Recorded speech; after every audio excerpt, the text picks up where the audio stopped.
A very good evening to all, brothers and sisters in the Dhamma.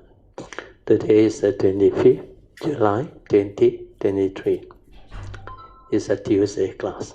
So we continue our sharing from this book, the Dhamma, the wonderful Dhamma Lotus Flower Sutta. We are on page 467. Okay, so as usual, let us gather and have our physical puja. Let us compose our mind, develop the Saddha Virya, then mindfully we shall commence the puja chanting. Namo 本师释迦牟尼佛，Namo 本师释迦牟尼佛，Namo 本师释迦牟尼佛，Namo 观世音菩萨。Namo 观世音菩萨，南无观世音菩萨，南无阿弥陀佛，南无阿弥陀佛，南无阿弥陀佛，南无弥勒佛，南无弥勒佛，南无弥勒佛，南无普贤菩萨，南无普贤菩萨，南无普贤菩萨。南无地藏王菩萨，南无地藏王菩萨，南无地藏王菩萨，南无佛菩萨，南无佛菩萨，南无佛菩萨。Okay, for those who are new, our chanting will start from page 1. Just now, what we have done is we make offering to the Triple Jama, the altar. When we recite sadhu means we rejoice with the generosity, wholesomeness and offering that we have done.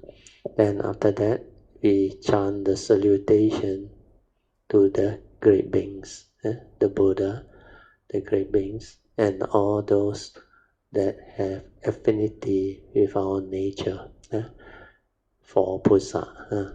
So all this is what the Mahayana tradition is. Then now we follow by Theravada tradition. So under Theravada tradition, we will chant the salutation to the Buddha, Dhamma and the Sangha. So you follow page 1. The English translation is on the right. The Pali words are on the left. So we will chant the Pali. If you want to understand, you go back and read the English translation. Okay. So the first chanting is Vandana, homage to the Buddha, Dhamma and the Sangha. Arahang Samma Sambuddho Bhagava Buddhang Bhagavantang Abhivademi Swakato Bhagavata Dhammo Dhammang Namasami. Bow. Supatipanno Bhagavato Sāvaka Sangho Sanghang Namami. Namo tassa bhagavato arahato samma sambuddhassa. Namo tassa bhagavato arahato samma sambuddhassa. Namo tassa bhagavato arahato samma sambuddhassa. Buddhang saranang gacchami, Dhammang saranang gacchami, Sanghang saranang gacchami, Dutiyampi Buddhang saranang gacchami, Dutiyampi Dhammang saranang gacchami, Dutiyampi Sanghang saranang gacchami, Tatiyampi Buddhang saranang gacchami, Tatiyampi dhammang saranang gacchami. Tatiyampi sanghang saranang gacchami. Panatipata veramani sikkhapadang samadhiyami. Adina dana veramani sikkhapadang samadhiyami. Kamesu miccācara veramani sikkhapadang samadhiyami. Musawada veramani sikkhapadang samadhiyami.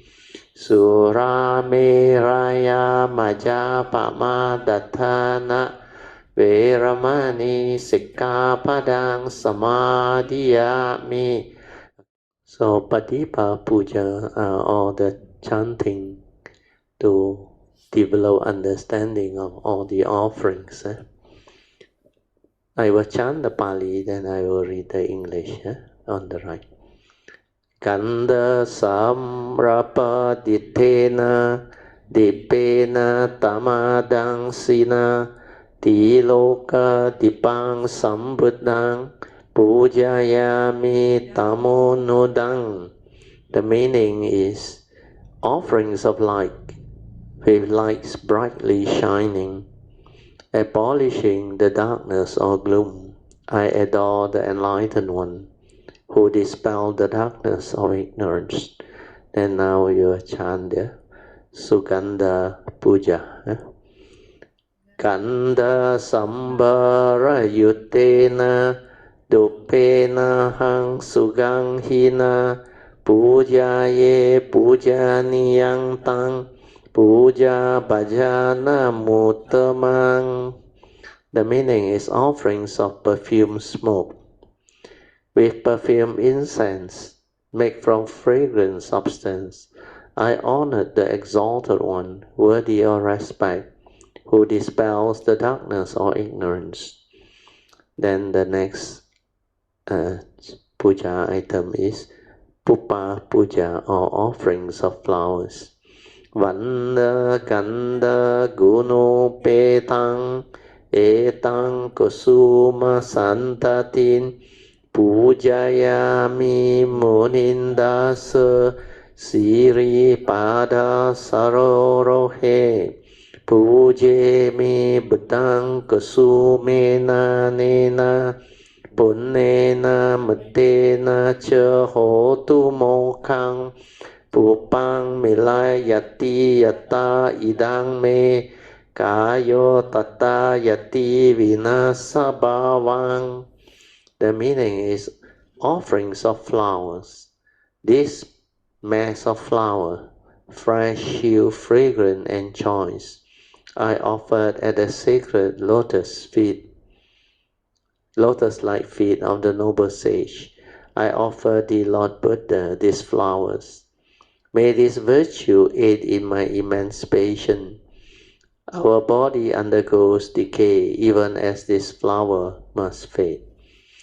Then the next page, Paniya Puja, offering of water.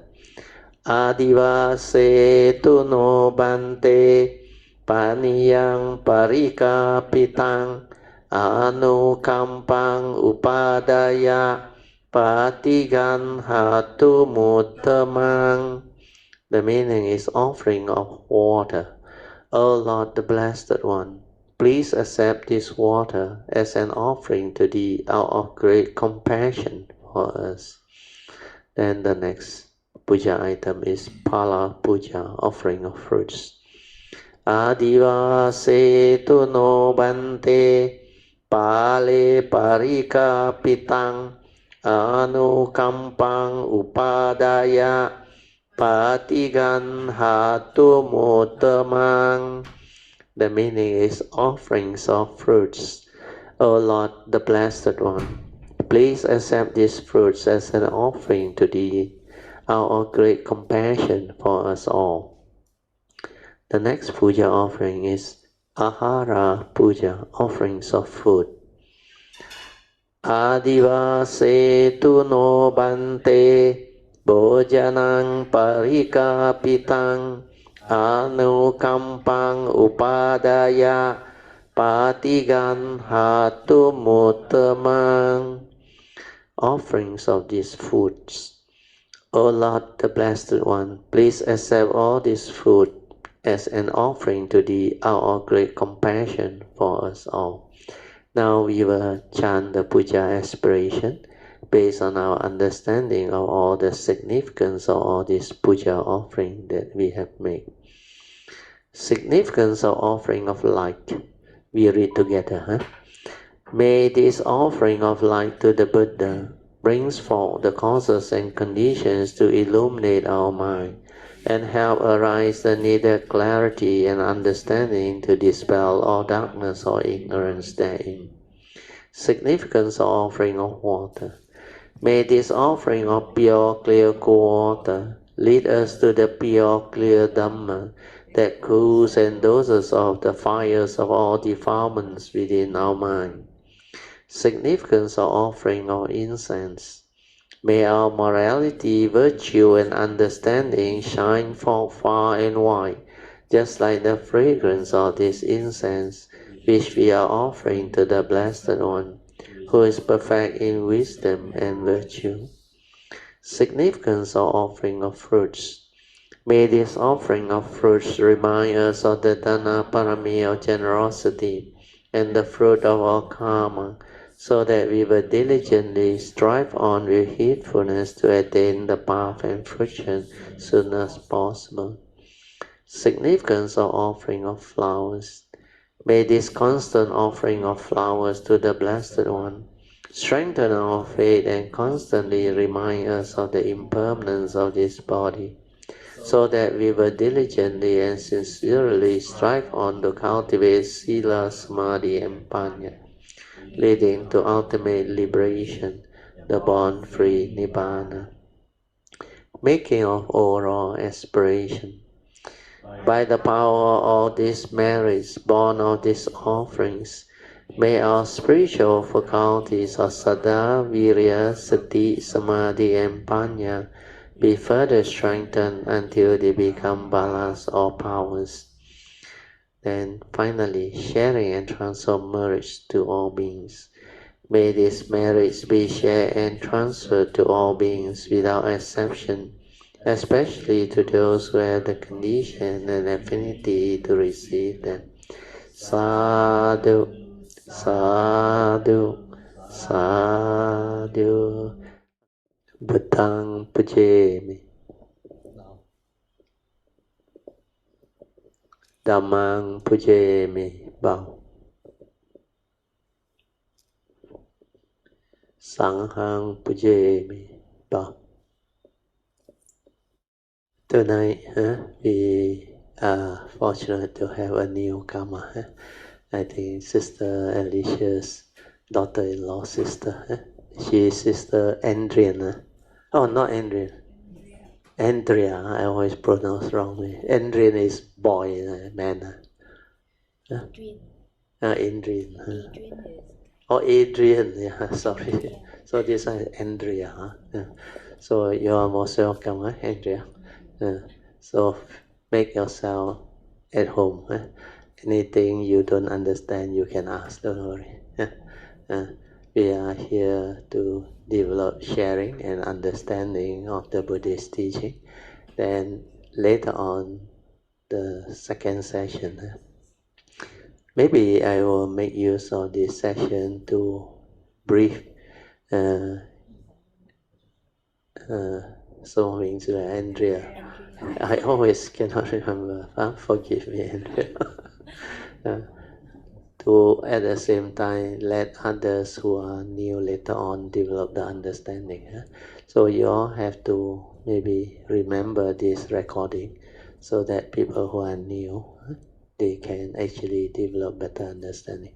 So what we do here is, like I earlier explained, we will have our initially the so-called physical puja, where we gather to actually make offering of the significance offering. We call it the puja offering. Puja means our devotional offering.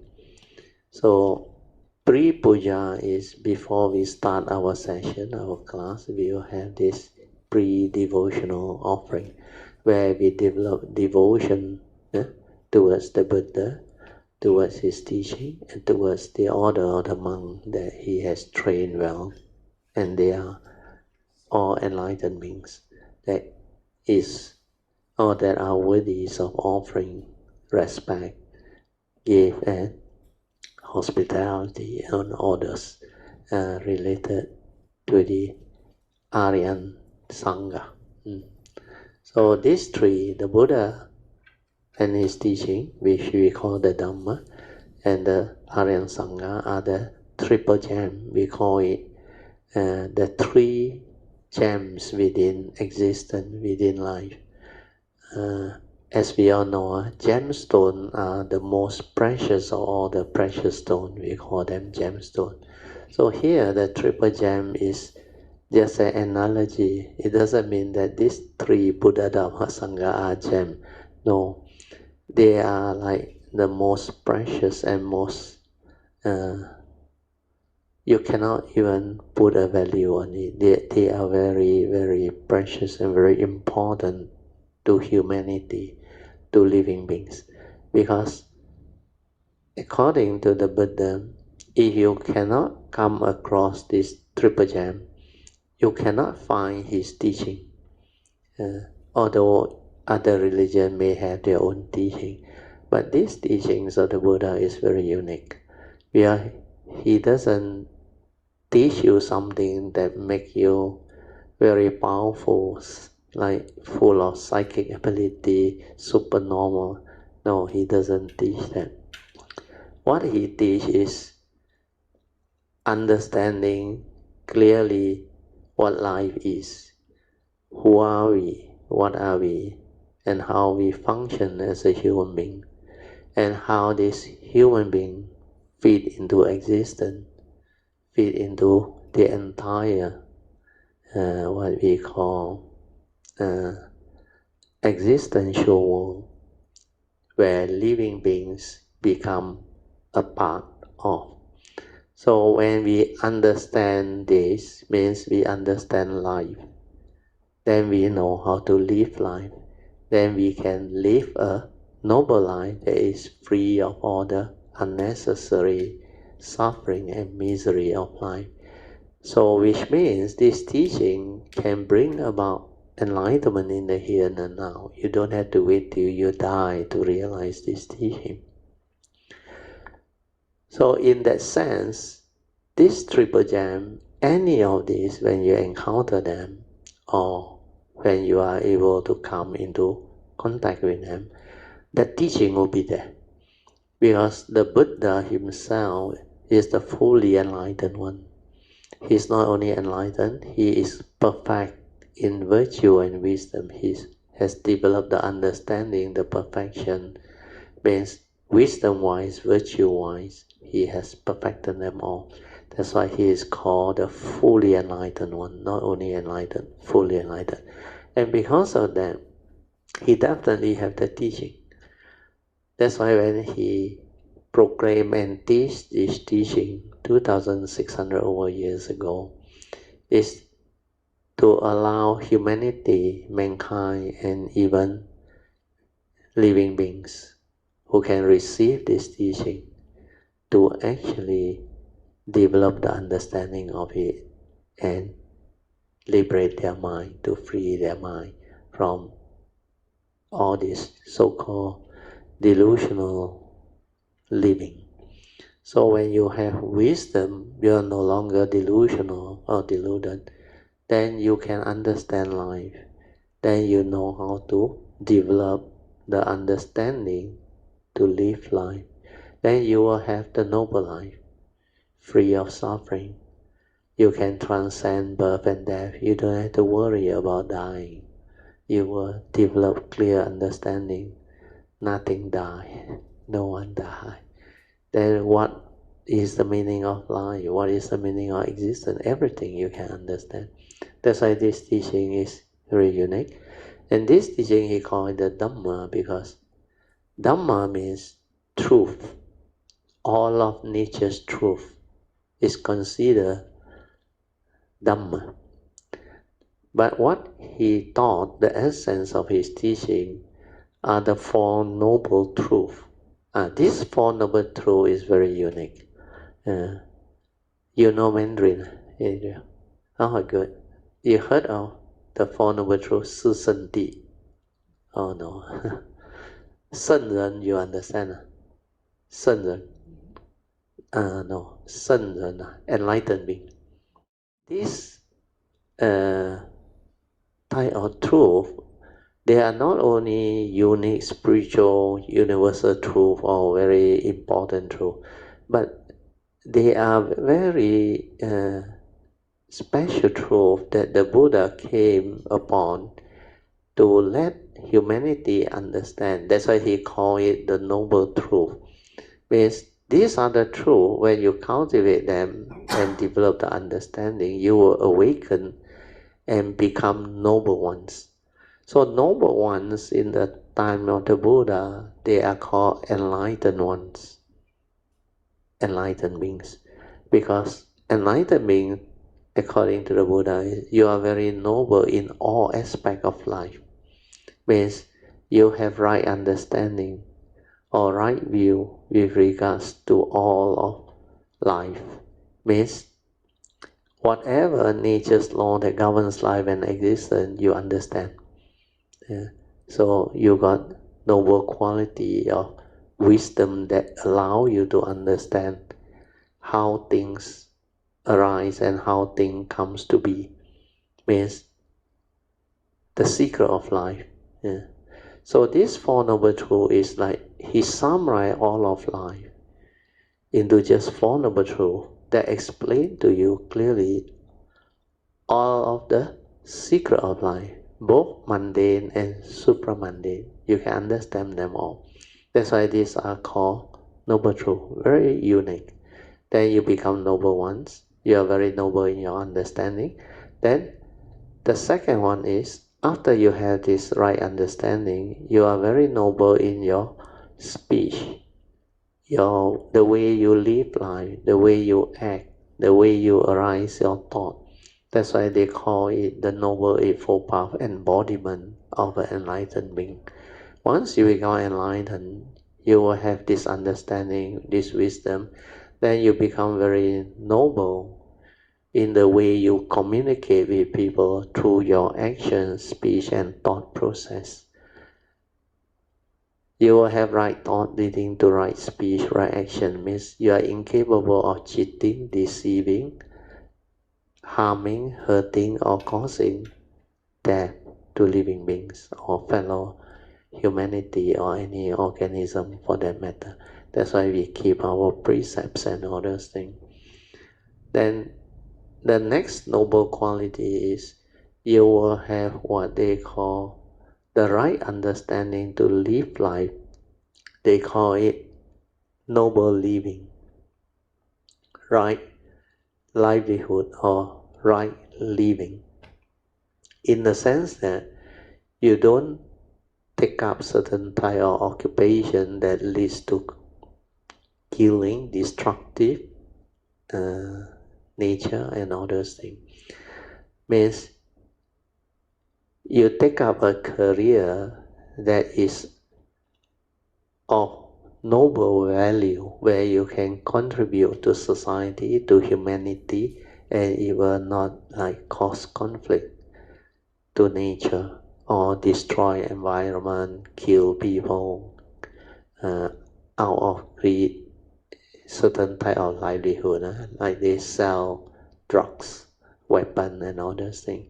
So all those livelihood that are not in accordance with the right moral principles, they will not do. And they, by nature, they have that noble understanding and quality. That's why they will live their life in accordance. Then after that, they will also have the embodiment of the four right effort, where they continuously develop the training of their mind. To arise is for right effort to purify their thought process.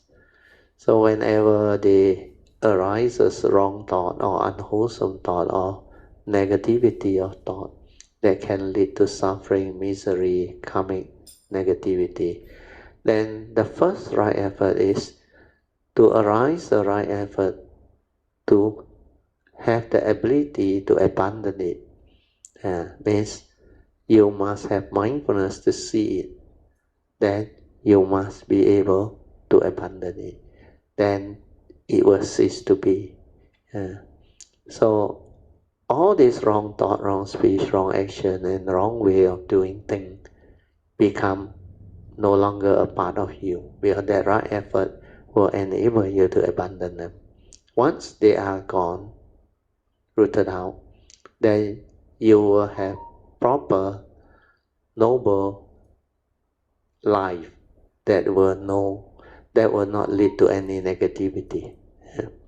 Then the second right effort is, after you have trained yourself, not only you can abandon them, the second right effort is to have the wisdom or the understanding to prevent them from arising in the future. Means that wrong thought, wrong speech, wrong action, and wrong way of doing things or living life. You will have this ability to arise the right effort to prevent them from arising. So this too is to deal with negativity of mind state. Then the other two right effort is to develop the ennobler of your character, your personality, your goodness or wholesomeness. So the third right effort is to cultivate whatever goodness or virtue or kindness, generosity, and all things that are still not in you. Then learning how to rejoice, learning how to be gentle, pleasant, kind, compassionate, merciful, and other things. So these are the training that they will have, the third right effort.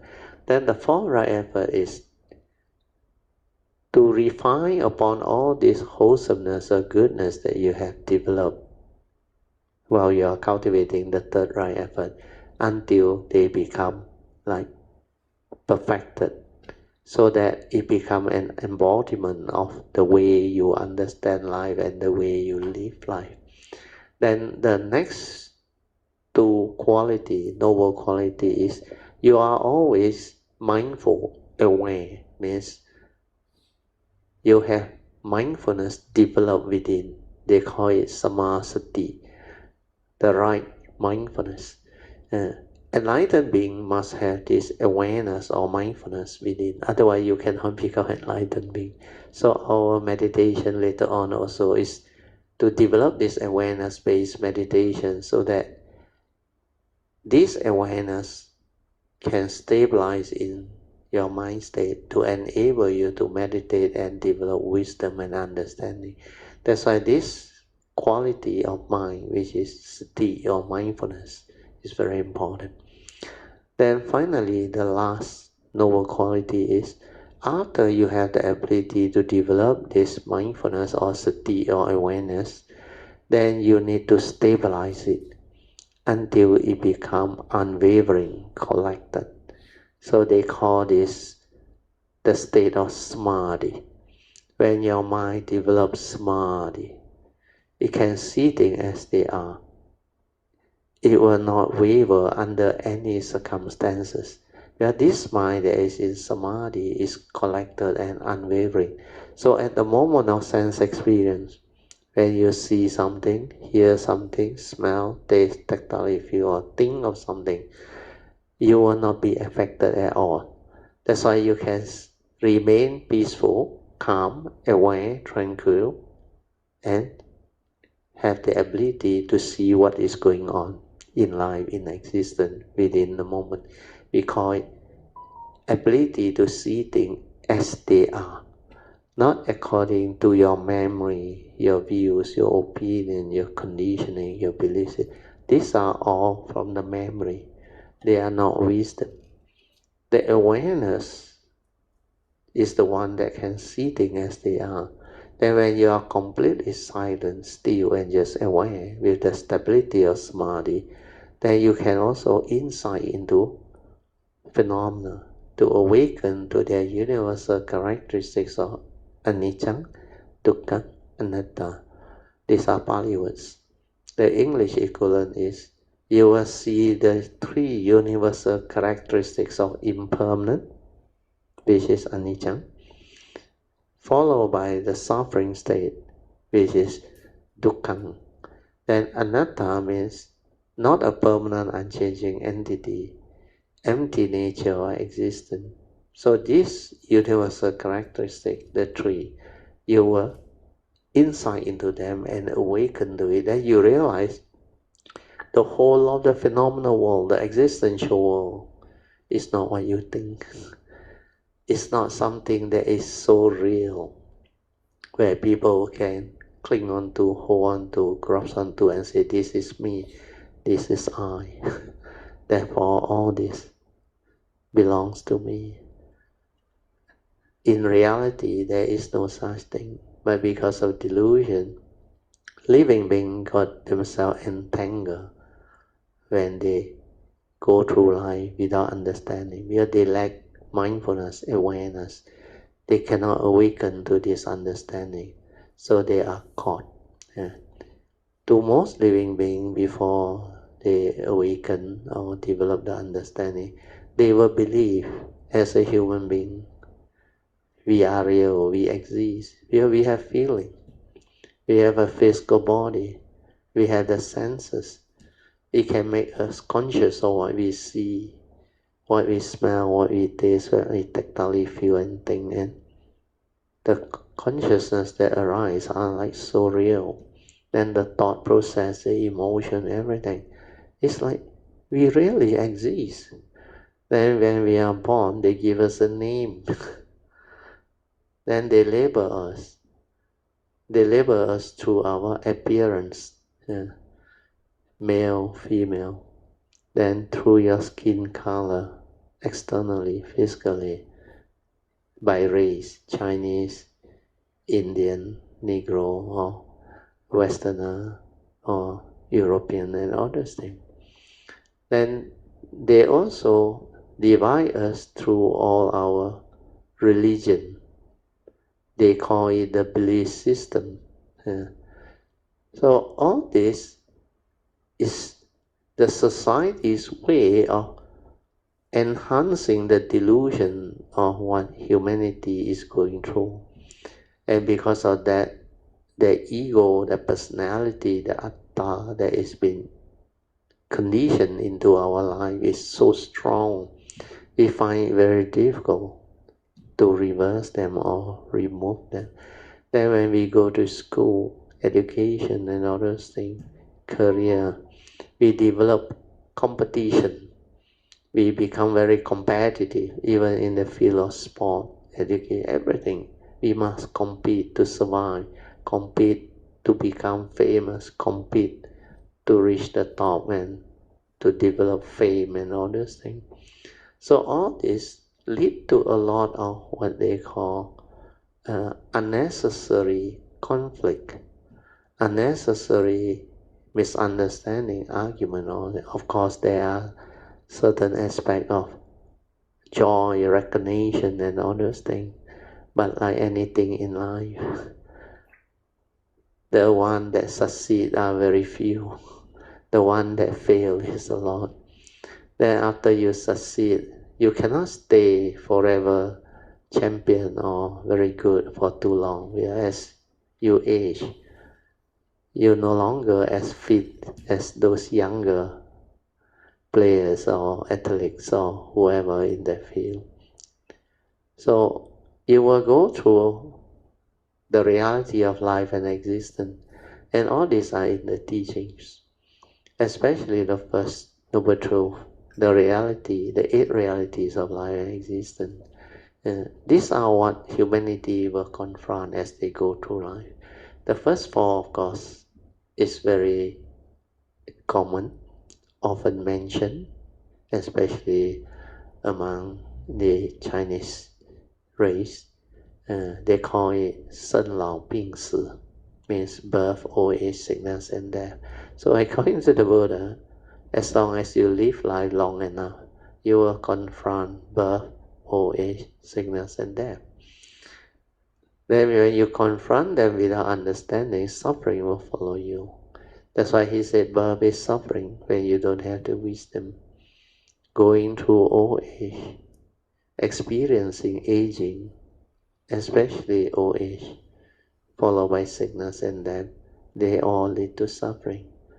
Just now before we start the class, I was asking Elsie, because Elsie has to look after the mother-in-law, quite elderly. So it was not easy because, like she said, almost need 24-hour attention and all those things. So not easy. So we were talking about that issue, which is life-related. He said luckily now they managed to find a proper home to look after her. So that's why she can attend back the classes. So earlier on she told my wife, for the time being, maybe 1 or 2 months, she may not be able to join our physical class, which is understandable. That's why later on we discuss, is it not until you confront this reality, where is her mother-in-law? Then I told her, my neighbor also said, they are very old. My neighbor, the husband is almost 90 years old, just passed away, I think 1 whole year ago. Then now the wife alone, also 80 plus. Then they have 2 children. One is a doctor in UK, cannot just come back so often. And the other one is a son that has a family in Singapore. But they are our neighbors, so my wife and me, off and on, we help them. But not easy to cope. The son also find it very difficult. Almost alternate weekend, drive all the way from Singapore, attend to her and do a lot of things. Yes, as we age, the aging doesn't mean 30 years old, 40 years old, 50 years old, 60 years old. Aging means as you grow old. I think the most prominent is after 50 onwards. So normal people with average lifespan 70 something, actually, I mean based on what I go through, at 60 and now coming to 70, I'm still okay, still very good. But I was told 70 to 80 is not so easy. But if you have the Dhamma, you don't worry. You can confront them, you can understand that, and you can just develop the understanding to endure and to move. Do what you have to do. No need to feel like miserable over it. No need to develop the remorse, the sadness, the suffering, the unnecessary suffering, I call it. The sorrow, the lamentation. Then no need to hold on to a lot of things that your thought create for you. I always tell Kayamita, it's only a thought. How come it has such power to make you so miserable? They go and think and think and think until they develop depression, suffering, misery, so much problems. They worry a lot. They not only worry about their life, their health, their career, they also worry about their children, their grandchildren, and sometimes their parents, their good friend, brothers, sisters, siblings. There's so much thing to worry. Then career problem, financial problem, relationship problem, whole load of life-related problem. So sometimes when you confront life without understanding, anything can happen. Disaster is everywhere. You read the news, the TV, the whatever, social media. Almost everywhere, forest fire, typhoon. Then they also have what they call earthquake, very severe weather and all those things. Then tsunami. Then of course they have traumatic diseases too, like our recent pandemic, COVID. Just one COVID make the world go into a turmoil for 3-4 years. And we have to adjust our life and do all that. That's why we don't have the Dhamma, the understanding. You cannot endure. You complain. There are a lot of people's life, career, earning power disrupted over that period. So this is what the teaching is all about, life, existence. When we understand all this, then we can face them, confront them. No problem. We can still have the good life, the happy life. And all of this happening is in fact, like I share with Elsie, is for us to learn, for us to understand. That's why in the teaching, the Buddha teach the Four Noble Truths, that he turned it 3 times. Even the first Noble Truth, he said the 8 reality. You don't develop the wisdom, when you confront them, you will suffer, you will become afflicted, miserable. Then he said, this teaching need to be done 3 times. First time is to listen to his proclamation. Then after that, you ask yourself, how can I develop the understanding of what the Buddha has taught me? Why did he say this 8 reality, which is birth, old age, sickness, and death, is suffering, the first 4. Then separation from loved one, your possession, and everything that you hold on to dearly is also suffering.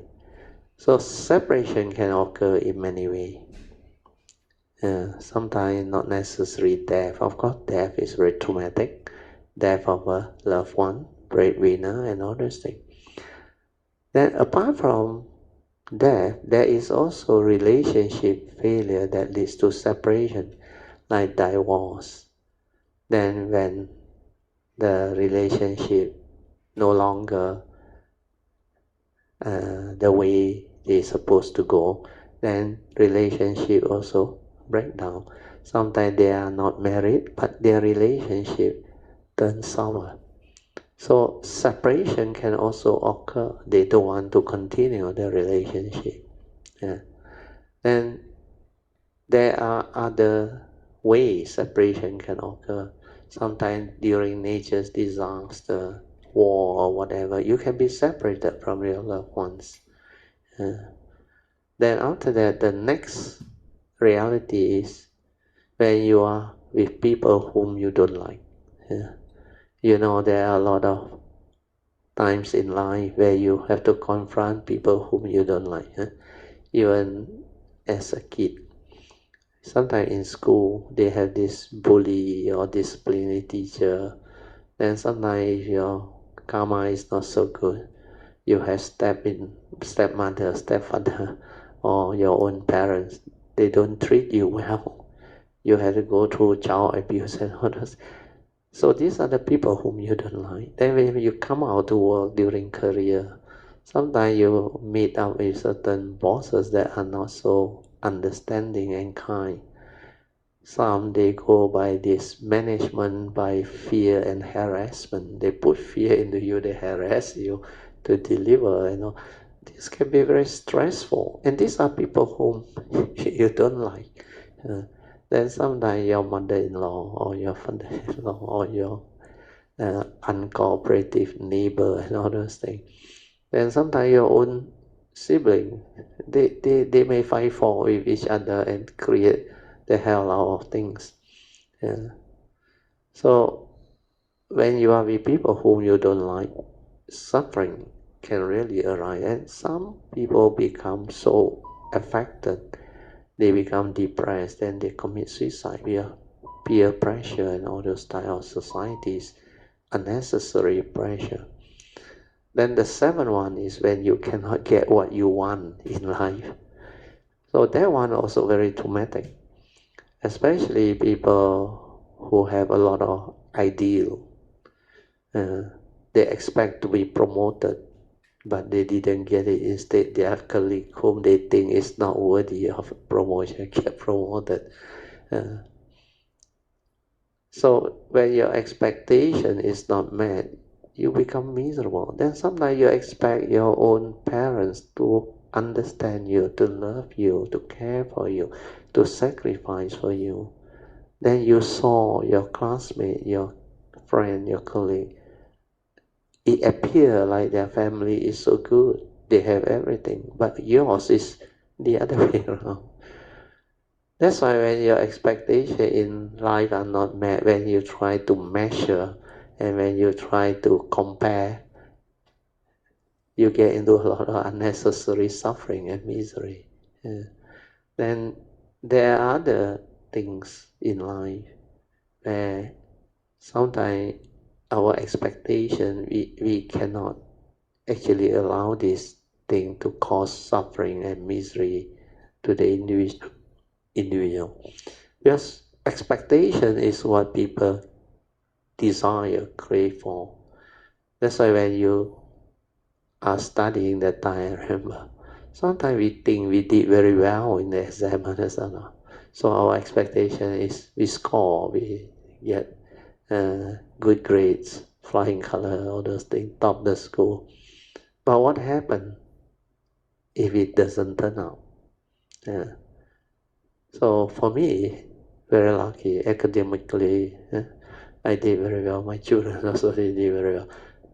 I don't have such problem. But I have seen a lot of classmates, colleagues who study very hard, but somehow the expectation not met. And some, they become so unhappy, so depressed, they refuse to talk to people. And some develop depression. Then the last one, the eighth reality. This one not easy. This one you must meditate to understand. The Buddha said, in short, it is due to humanity's or living beings' inability to understand who they are, what they are, and what this so-called human being is all about. That scarcity or self-delusion condition them to grasp onto this so-called human being, or he called it the five aggregates of form and mind, the two aspects that he calls suffering, the grasping aggregate. And that one is a big topic. You need to cultivate, you need to study them and develop the meditative understanding, the awareness, then understand it. But that one is the final summary, is it? In short, it is due to this. So, under the second turning, the Buddha said, after he proclaimed, you listen, or nowadays you can read it up, or you can Google it. You develop some form of wisdom. They call it first turning wisdom, or Suttamaya Panya, wisdom born of listening, or hearing, or reading nowadays. Then if you still don't quite understand, he said you can go into the second turning. You can reflect on it, contemplate on it, inquire into it. Why did the Buddha say all this? Birth, old age, sickness, and death is suffering. Separation and all those things is suffering. Why? Then how can I understand it? So through inquiry, contemplation, reflection, you start to develop more in-depth stability of understanding of this reality, which is life-related. When you develop this understanding, which is life-related, then you start to have the ability to understand life deeper, clearer. Then you can assimilate all this understanding into your mind or your nature within, so that you have this wisdom and understanding that is very different from normal people. So when you understand this teaching, you will understand the first noble truth. Just as I say, the Four Noble Truths explain to you the secret of life, both mundane and supramundane. That one is another very big topic, but I just quickly run through so that you understand. The first noble truth is to explain to humanity or living being the realities of life and existence. Means all of life is inside the eight reality. Whatever you do, they are covered there. All of life. Whatever you can think of, I can categorize for you. Then he said, this is called the first noble truth of suffering. Because suffering is prevalent in this world, in our existential world. If you confront this reality without the wisdom and the understanding of his teaching, you will suffer. That's it. Finish. So this reality of life and existence are common to all of humanity, not only to you alone. No. Everybody need to confront them. If you live life long enough, you have to confront all those eight realities that I mentioned. Then whether you suffer or you don't suffer, depend on your understanding. If you understand, suffering need not be, the Buddha said. But you don't understand, you suffer.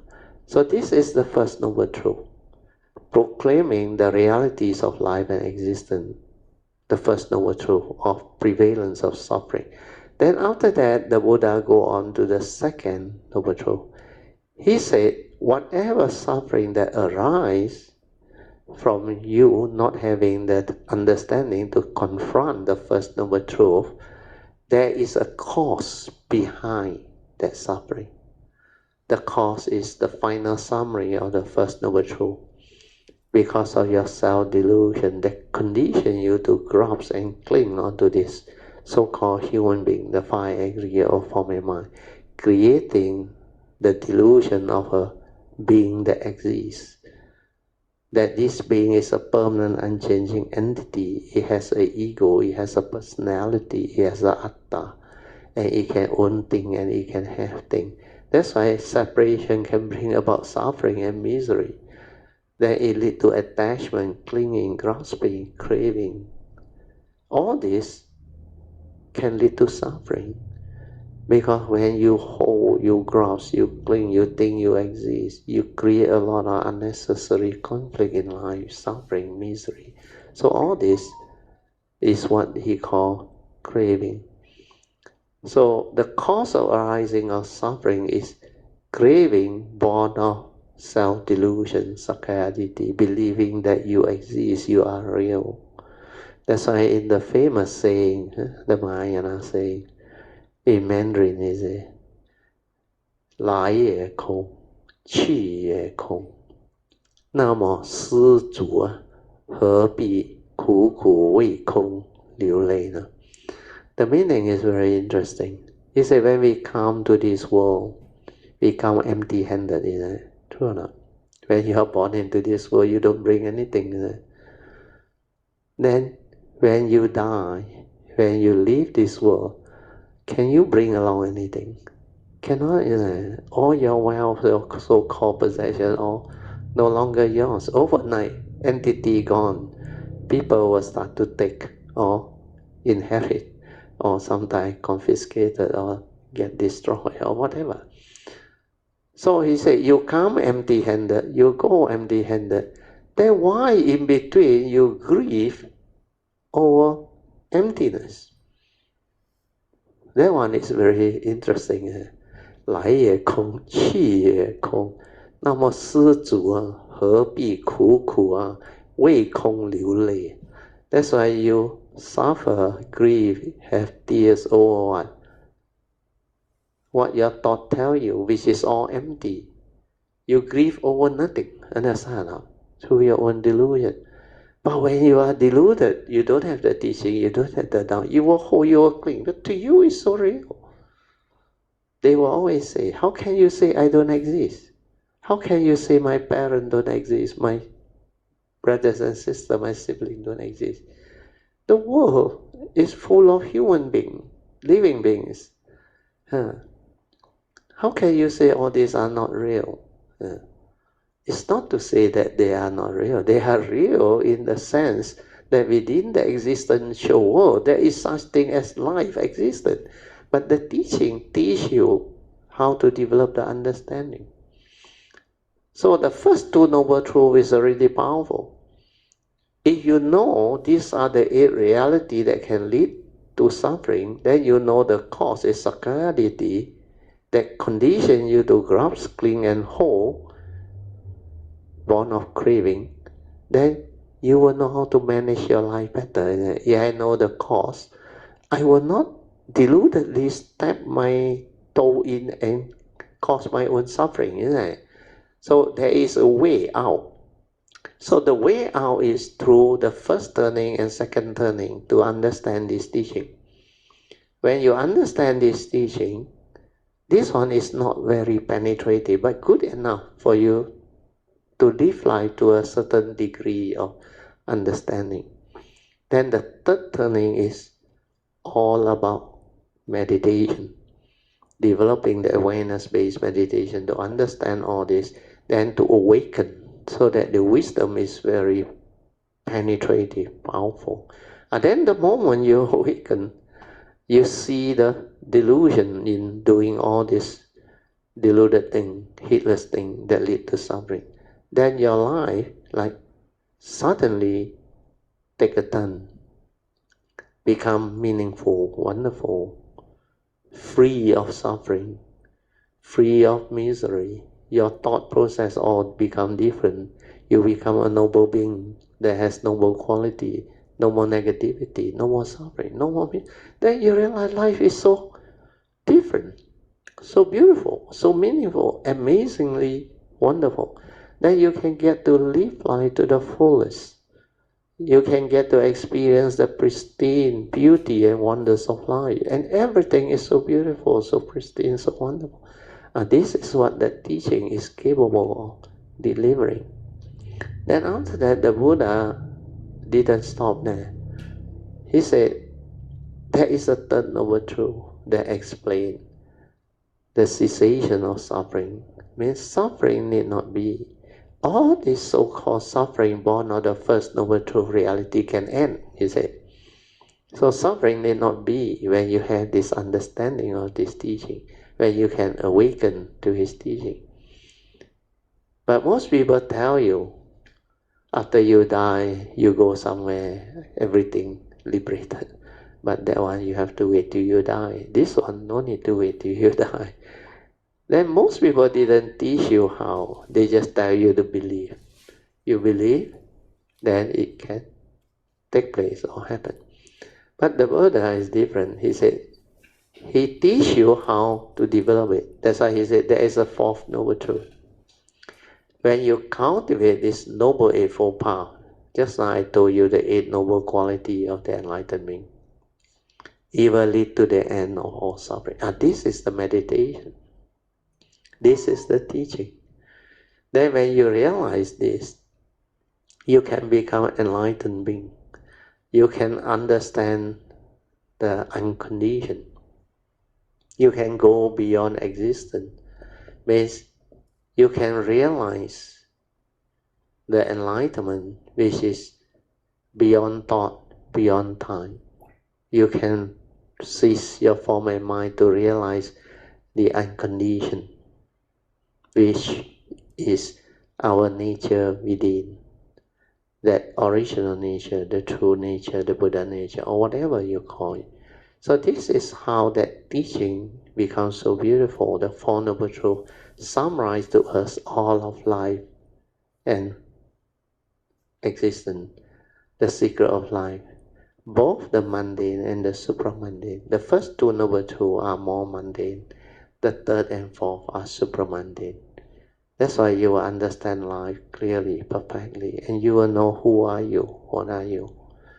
And this is how the teaching make life so different, enable us as cultivator of the way to develop this unique understanding and to be a blessing to all of humanity, mankind, the world. So this is basically what you need to understand as a summary. So this sharing are for people who are new, beginner. But what I have summarized to you is actually very comprehensive and not easy to understand. It takes quite a while, unless your past is very special. Like just now, Andrea, she asked me, but Theo, how do you understand all this? Did you learn? Did you cultivate? I say, for me, I was lucky with my past. I actually didn't really learn a lot of what I understand from this life, but I inherited them. And since birth until the way I grew up, the way things happen is very funny, very unique. That's why I say you were to write an autobiography of my life, I tell you, the world will be very interested. It's very strange. A lot of things happen. Then, like I used to share with some Kayamita, you may think it's fairy tale when the thing come up, relate to you. But what actually happened as I go through life is in fact more fantastic than fairy tale. It's very funny, very, very strange. And all this understanding, when they arise or when they uh, unfold, is really amazing. And even now, Alicia starts to understand where she also going through the cultivation, the progress, and the transformation. Then when it happened, you know about Alicia's history, huh? You don't know. She was earlier on in depression for 16 years, you know. That one you know. And how she come out, like you lah, one day come, just listen like that. Then she becomes so different after that. And all in, I think about 10 years only. 大概4年罢了，4年，10 years. And I didn't do any magic. I just share. She just listened. Then he chased after my talk, the recording. Then keep on listening. Then follow the instruction, cultivate, then develop her own understanding. If she can do it, any human being can do it. Not only you must have a special past like me. No need. Anybody can. And most Karamita nowadays can understand what I share. And it's, in a way, very different. Then we have the website. This book is for you to read first. Then later on, when you develop interest, you will slowly go into the cultivation. Then you need guidance. You can discuss with Alicia. She is very good. She can help you. You want to come to the class more often, it will benefit you. Then hopefully when we have the retreat, you can come, you learn very fast. Our retreat is this, tentatively, not 100% yet, but I think 90% confirmed except the dates. October 18 until 26, 9 days, Cameron Highland, Sampo Temple. So when you go for that session, the whole, that yellow book, golden book, the Heart Sutta, you will go through the whole book. Then you will understand. All the teachings are there actually. But not easy to understand unless you meditate and you go into it. But if you have your past, you will understand very fast. So don't worry. So today, actually, I did something totally different from my class. I supposed to have the pre-puja, then no need to explain anything. Then after that, we have our meditation. Then we supposed to invocation to a Deva also didn't do yet. Maybe we do it now.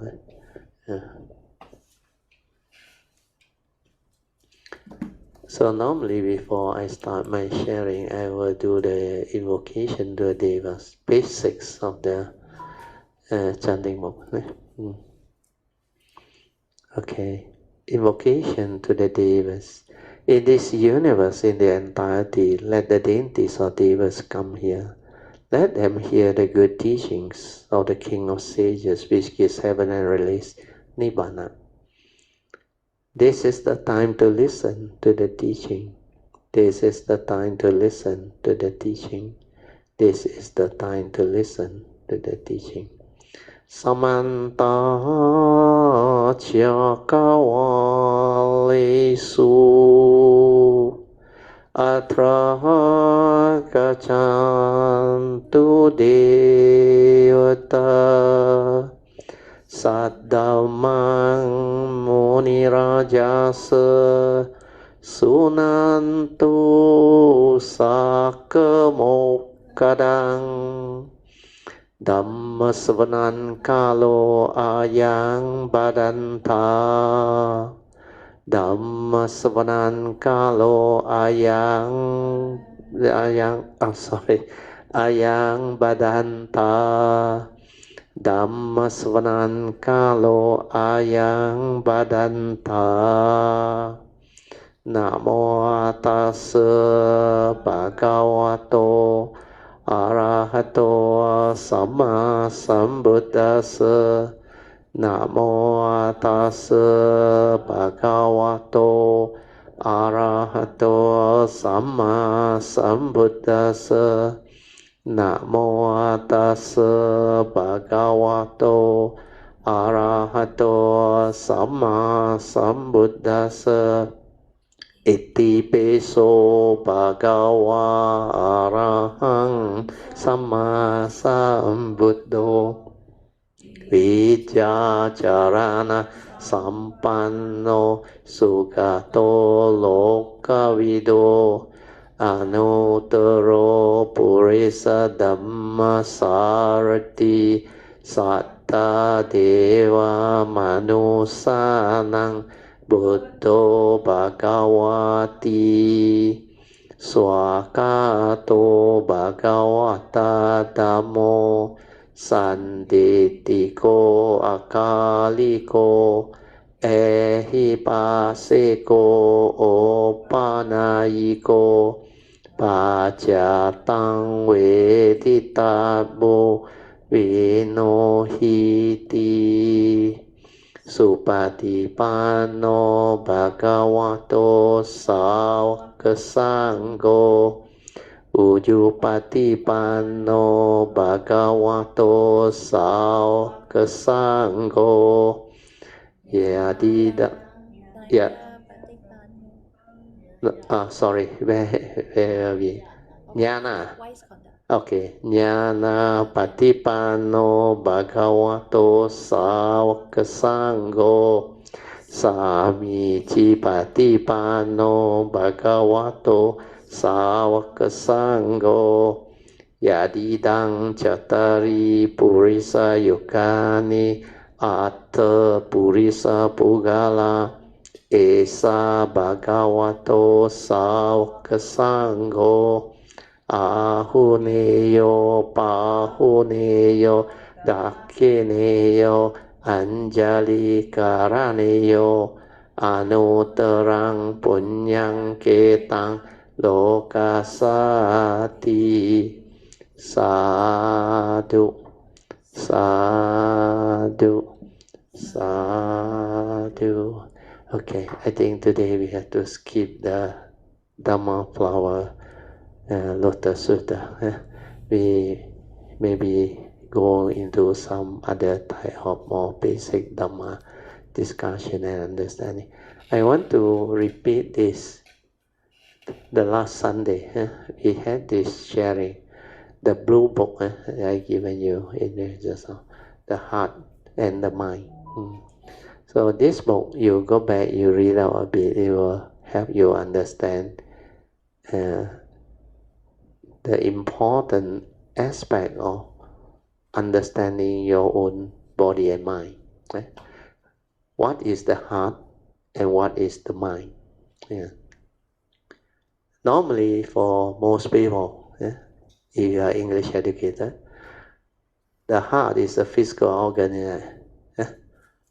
That's why they have a different word for it. Then mind is a different word. Mind is about, most people understand the mind as your emotion, your thinking, your consciousness. So they thought this is mind. This is only one aspect of your mind, your thinking mind, your mundane mind. There is another mind which is different, without thought. Your true mind, your silent mind, your meditative mind. That is your awareness nature. And that one, only cultivator of the way can understand. Then you look at the Mandarin word. You know Mandarin. The heart and the mind, the Mandarin word is the same word, you realize or not? You realize or not? Sing. Both also sing, understand or not? Sing also the heart, sing also the mind, understand or not? Why? You mean the Chinese don't understand? Actually, the Chinese understand. This heart and the mind, they are related. And they are very important aspect of humanity's understanding. That's why I draw this last Sunday. So maybe I turn on this again.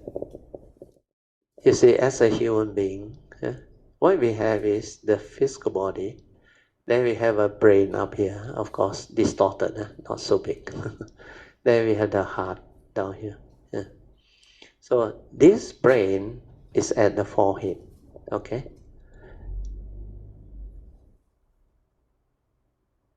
Scientists, they will know brain is basically memory. Maybe I write this word here. Brain here is mainly memory. So what we store in our brain, they are memories. If you look at this memory bank, these are the things that we accumulate within our brain. So what are the things we accumulate in life? All of our, what do you accumulate? Your experiences in life, true or not? So what are the things that you experience in life? All of life.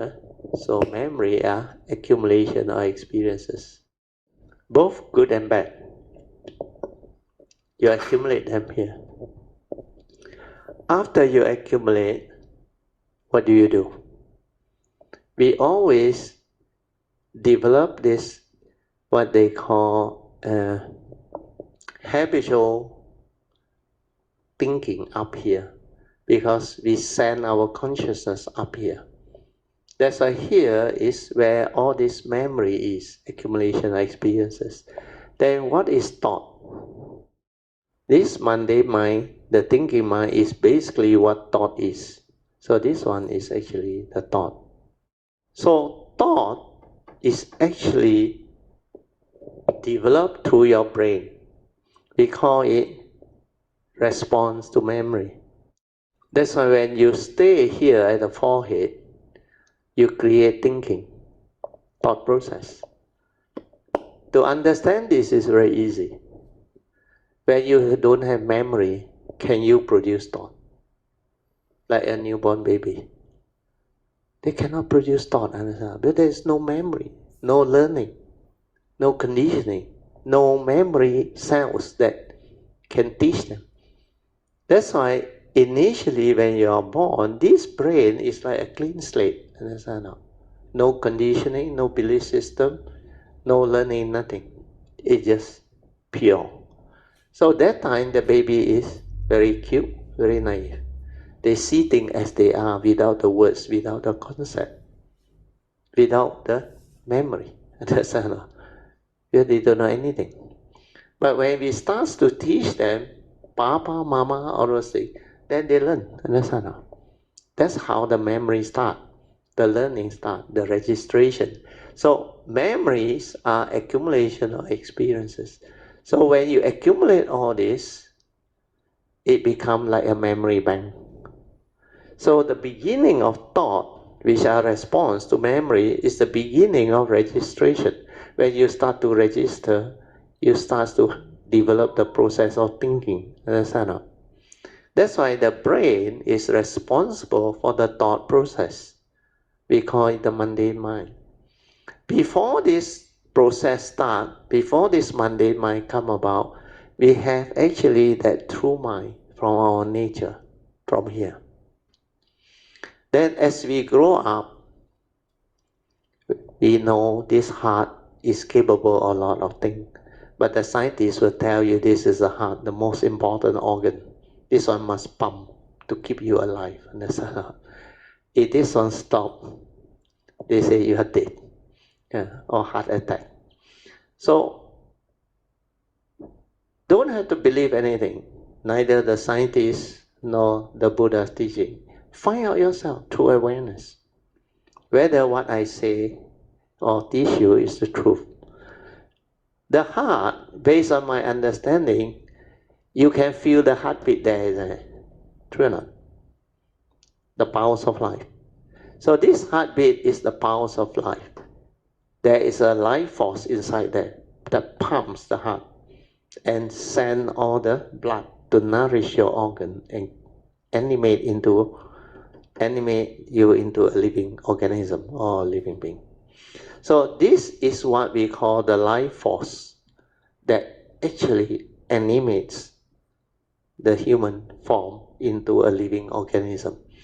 Then whenever you are sad or full of joy, or even when lightning strikes, you have fear, where do you feel that emotion? It's always at the heart, isn't it? You feel it there, isn't it? Your heartache, your sorrow, your lamentation, all here, isn't it? So this is where your emotion is, understand? Center of the heart. This emotion is at the center of the heart. Then this heart, if you have enough experience as you go through life, you can also come to realize at certain time when your thinking is not active, like when you visit a place or a house where you haven't been before, first time, the first thing that come to your heart there, before the thought come in and condition you and influence you to think otherwise, that is your conscience.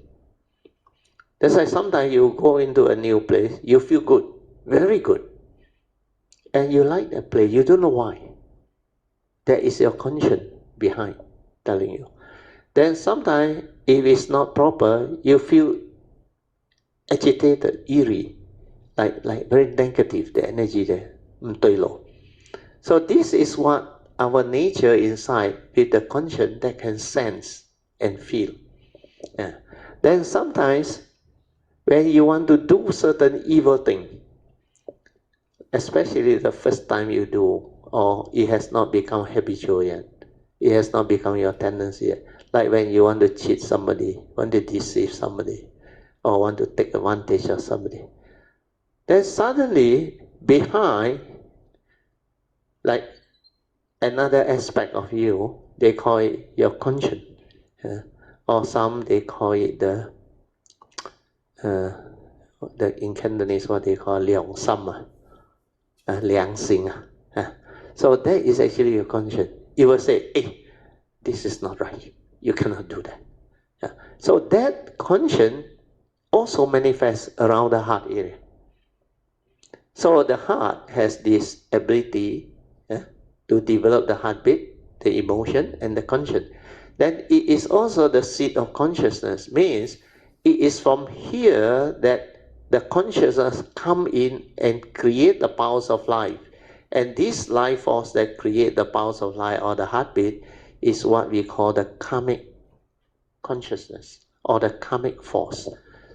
So this life force is also called the karmic force. It is also the seat of consciousness. From there, the powers of life start. Okay? But when you meditate, there is a gateway to your true nature, where you can allow the meditator, the cultivator who has developed awareness without thought, to access the nature within. And this one is called the gateway. And this gateway is slightly towards the left of the heart. So this is what the heart is all about. The conscience is also very near to the awareness. Because this is from your nature, your awareness nature. So knowing all this, you start to understand how you function as a human being.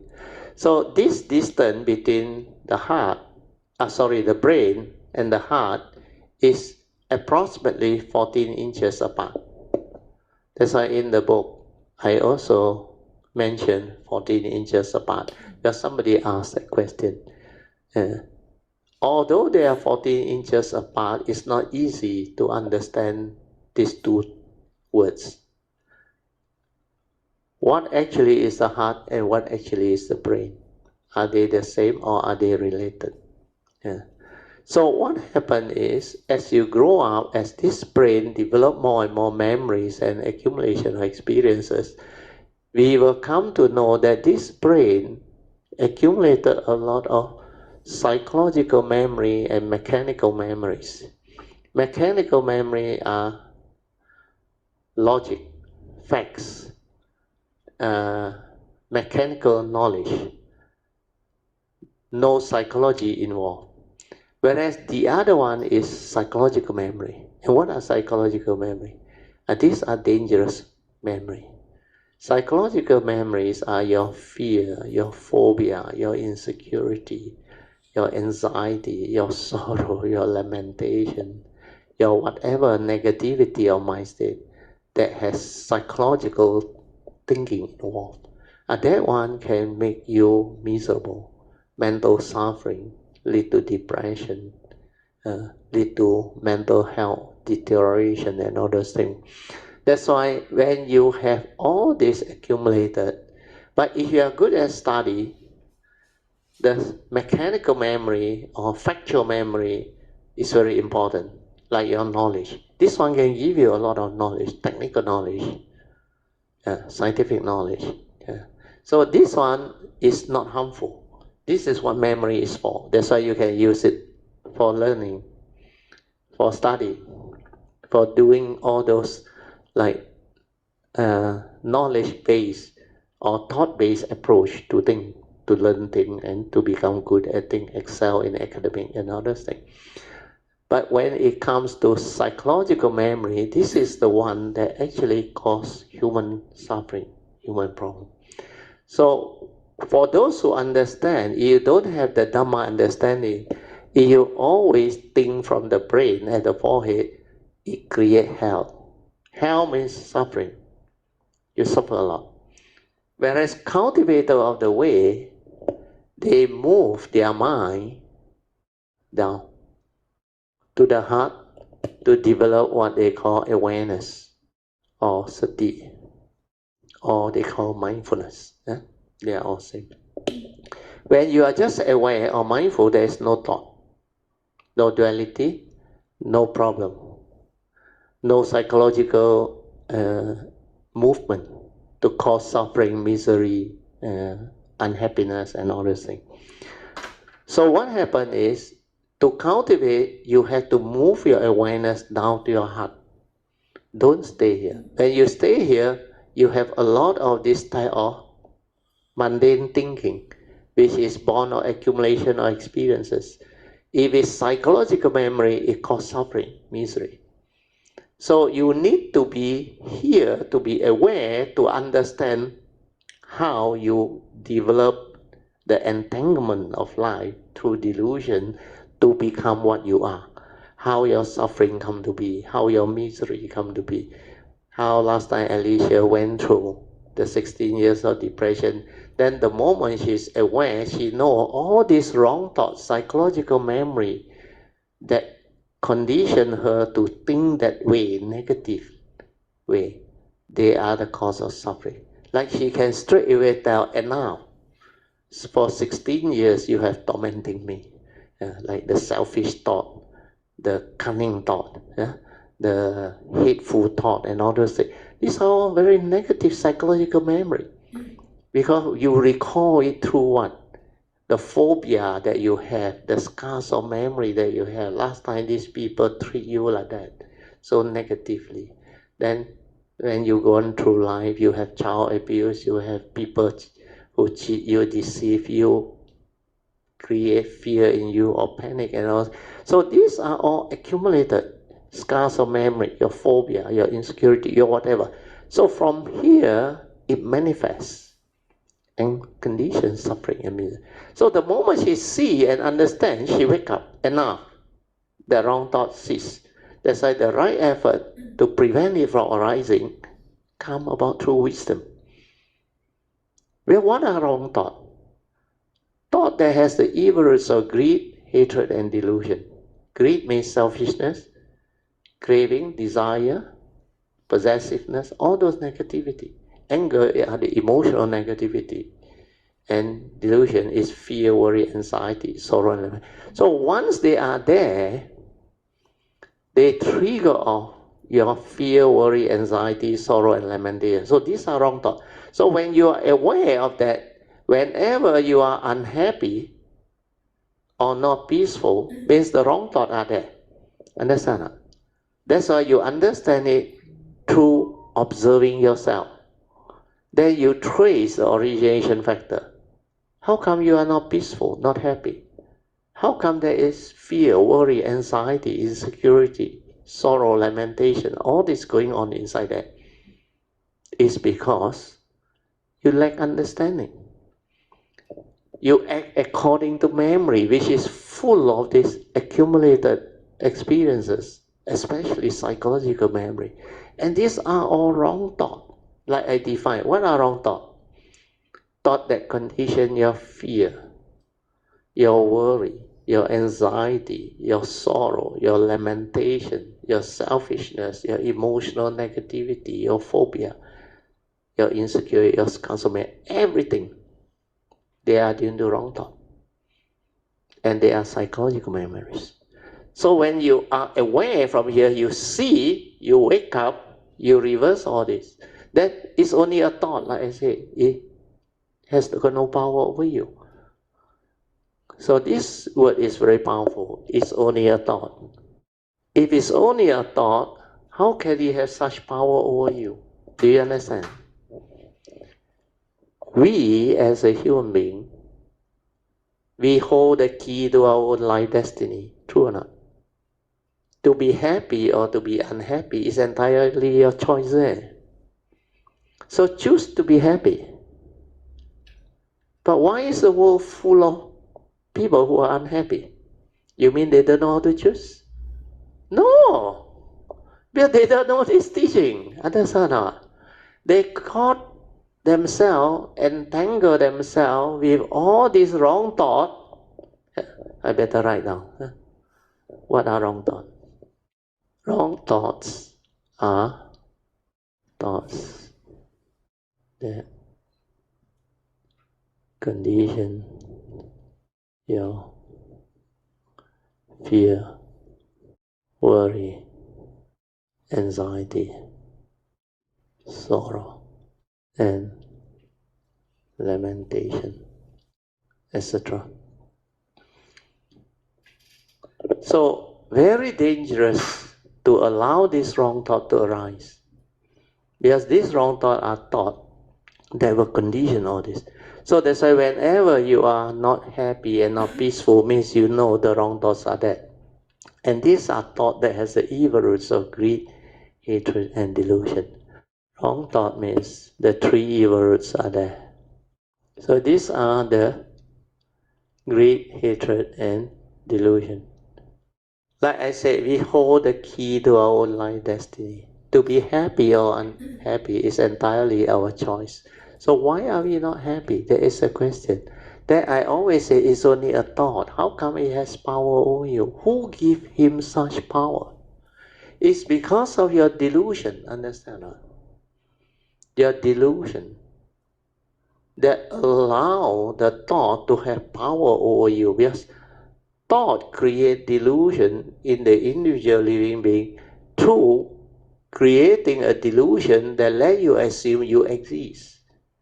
That's why when you believe you exist, that personality create the ego. And what is the ego? It's a personality. It's I.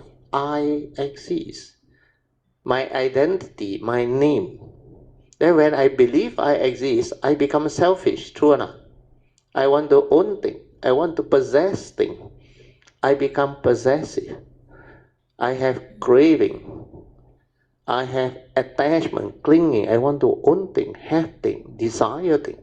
So this is the evil root of greed. Then when things don't go my way, when I am unhappy, I become emotionally very, very negative. I get angry. I develop hatred. I develop envy, jealousy. And when I don't understand what is going on, I have delusion. I develop fear, worry, anxiety. So all these are the three evil roots of greed, hatred, and delusion. And because of that, they act deludedly.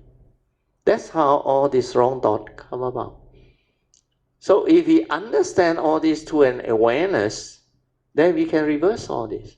Then why should we think the wrong thought like Alicia went through? 16 years, he said, all these wrong thoughts, he saw them one by one. And now, for 16 years, you have been tormenting me. Now I want to reverse all this. That's why he starts to develop the right effort to become kind, to become generous, to become more loving, more understanding, more sincere, no more negativity.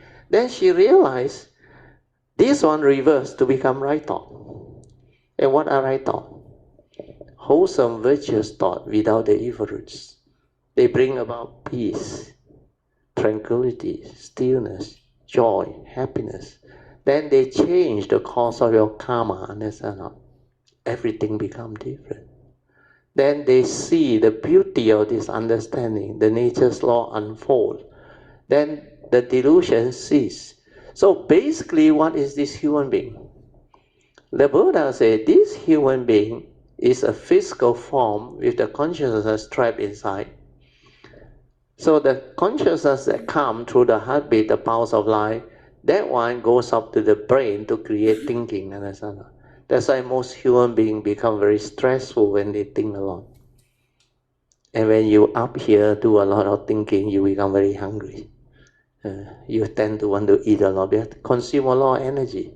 Do you know thought, especially emotion, fear, worry, anxiety, they are negative energy field.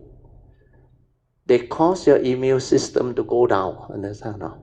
Whereas love, joy, happiness, peacefulness, tranquility, stillness of mind, born of meditative state, they are so positive and so conducive for your immune system. They actually brings your health back, allow you to recuperate. Your stress all gone, understand? This is how you understand through the meditation. You develop all this right thought, beautiful mind state, which has no negativity. Then your mind become different. No more tension, no more stress, no more fear, no more worry, no more wrong thought. Everything is beautiful, wholesome, virtuous thought. Then there is a lot of joy. You see people do things correctly, rightly, you rejoice. Like just now we say, sadhu, sadhu, sadhu, understand? We see people get promoted, we rejoice. They deserve it. Then no negativity, understand? Your heart like open up, and there is joy, there is happiness. That's why it's only a thought. If you don't have the wisdom to recognize this and develop the understanding to free, then you get yourself entangled. So what we are trying to explain to you here is, although thoughts are response to memory, the problem is not the thought.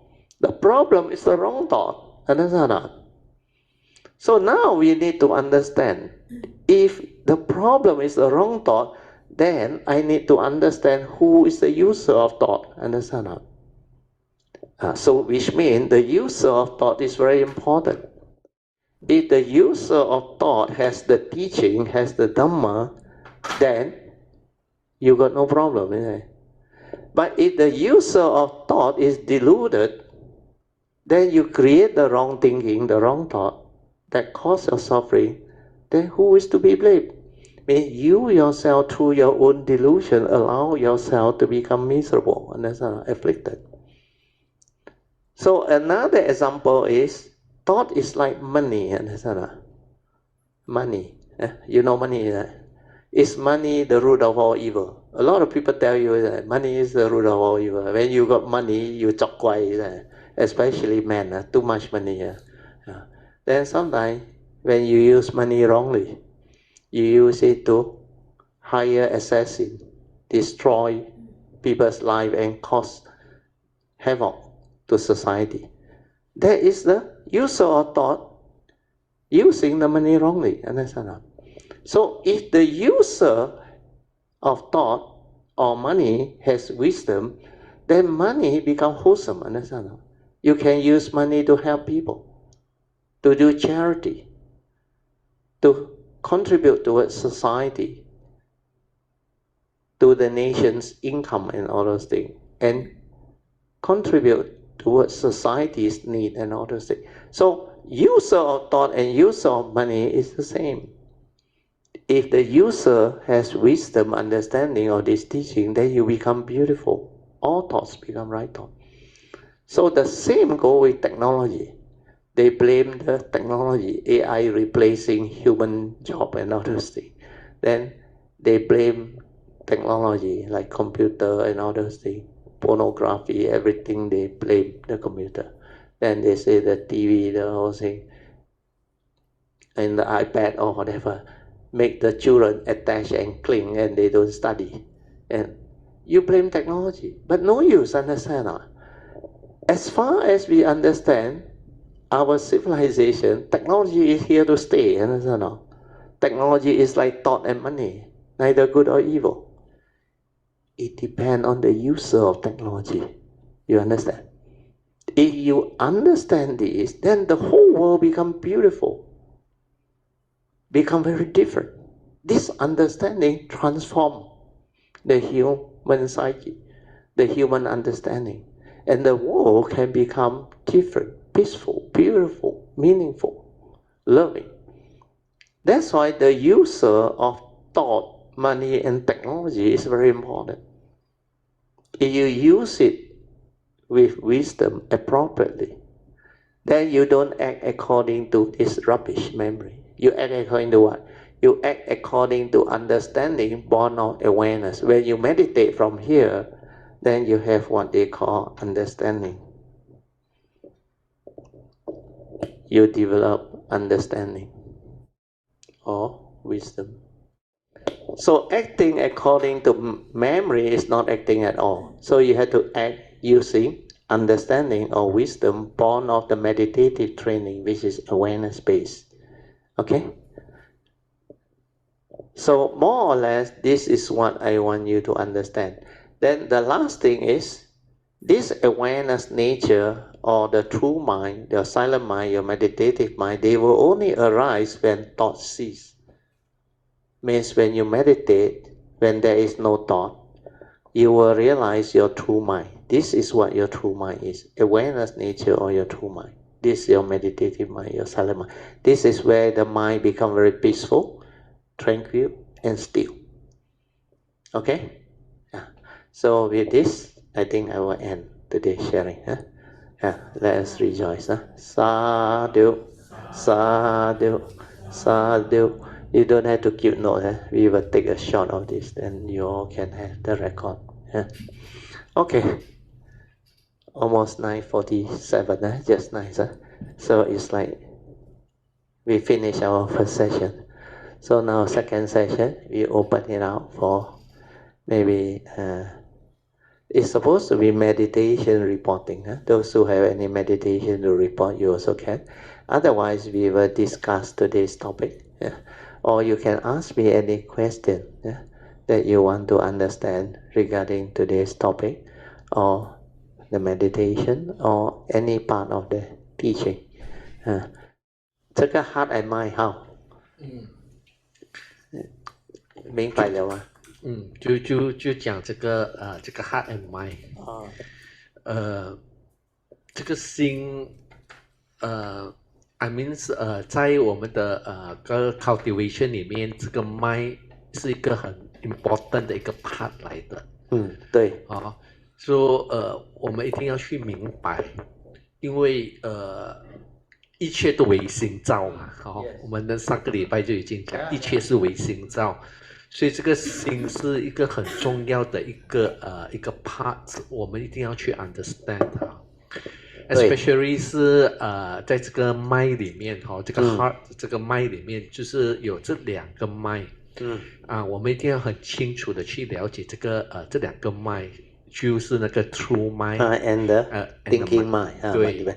So the other thing that I have explained, now you know, when you are here at the forehead, this is the mundane mind. That's why this is hell. Understand? When you meditate, you come down to the heart. That's why finally you go to the heart. This is awareness base. This one don't have memory, don't have thinking, don't have thought process. That's why this one, the true mind was surface. That's why I put here, awareness nature or the true mind, they arise when thought cease. So you have to move from here, from the forehead to here. This is like the four circle, you remember? From the external phenomenal world, you have to bring it back to the pure awareness. The first one. This is where the pure awareness is. Okay. 要了解这个麦，就一定要有sati。对。对。这个sati就要很 stable 的。Initially 要去 differentiate 这个 true mind 跟这个 mundane mind 是不容易的，真的是不容易。你要做到那个 awareness nature the sati stabilize. Then from there, how it create thought, how it develop the movement 从那边你就能够了解。That's why you must be completely silent, stabilize your awareness to develop the ability to be aware, to understand who are you, what are you, and how you function as a human being, how the thought process arise, how the six sense door function, how upon contact consciousness arise, and how you input the content. You must see them all. The Paticca Samuppada, the 12 link, 全部清清楚楚，你悟到了，能够了解了， then 那个智慧就现起来了。Wisdom can only arise when you can see it and develop the understanding. Means you awaken to what happened. That's why we call it the awareness give you the ability to see things as they are. Means not through your memory, your views, your opinion, your conditioning, your belief system. Well, a lot of us look at things through our memory. As we search here, then through our views, opinion, conditioning, and belief system, we perceive it according to this. But this is not the reality. This is your own reality, your own belief system, your own views, opinion, and conditioning. This is not the truth. The truth is how you become what you are, how you develop fear, how you develop craving, attachment, clinging, how you develop suffering and misery. So you must see, they come about because of your Sakaya Ditti that condition you to think the wrong thought. And then from here, all this suffering, psychological memory, fear, worry, anxiety, sorrow, they arise. So when you see this, what must you do? You must reverse all this. Straighten your view, retrospectively reverse all this. Means you know these are wrong thoughts, like Alicia. And now, for 16 years, you've been tormenting me. So, forget about all this thought. Prevent it from arising. We have no meaning. It causes suffering. Why you want to think? It's just like the example I give you. Let's say this one is red hot, molten. If you hold on to it, touch it, what happens?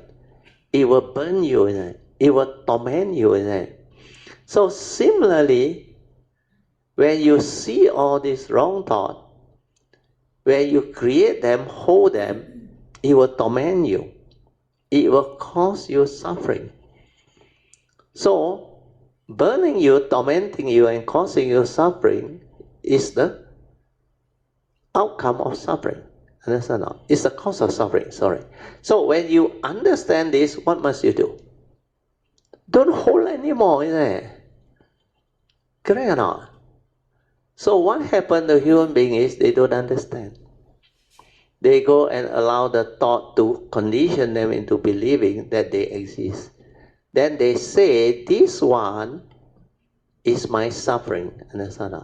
Like your health problem, your career problem, your relationship problem, or your financial problem, or whatever problem in life, understand? You say, this is my problem, I have to solve it. But the understanding of how to solve it is very important. You can still solve it by not holding on to it, understand? By letting it down. Means what? When I leave it, I don't hold on to it, I don't worry about it, what happened? It no longer burn me or torment me. Then I have clarity of mind. Because my mind is not disturbed, it's not causing me all the fear, worry, anxiety, sorrow, and lamentation. Because I can look at it and inquire what happened. Because when I put it down, it's not burdening me, not tormenting me. It means all this fear, worry, sorrow, and lamentation all gone. Insecurity all gone. Then I have clarity of mind. Then I look at it. Actually, what happened? And then I can start to write it down. These are my so-called problems that my thought tell me, understand? But are these really a problem? I have to inquire. If I don't perceive it with negativity and fear, there is no problem. Like the Buddha said in the teaching, the first noble truth, the eighth reality, these are common to all humanity. All your so-called problem, financial problem, health problem, relationship problem, birth, old age, sickness, and death problem, they are first noble truth reality, common to all humanity. Not only I have to confront and go through, everybody has to confront and go through. And to me, this is a reality, it's not a problem. So you accept this as a reality, then what happened? I no longer fear, understand? I no longer develop the projection of thought, the wrong thought, to become worry, to worry about that problem, or to create the anxiety, the sorrow, all this no more.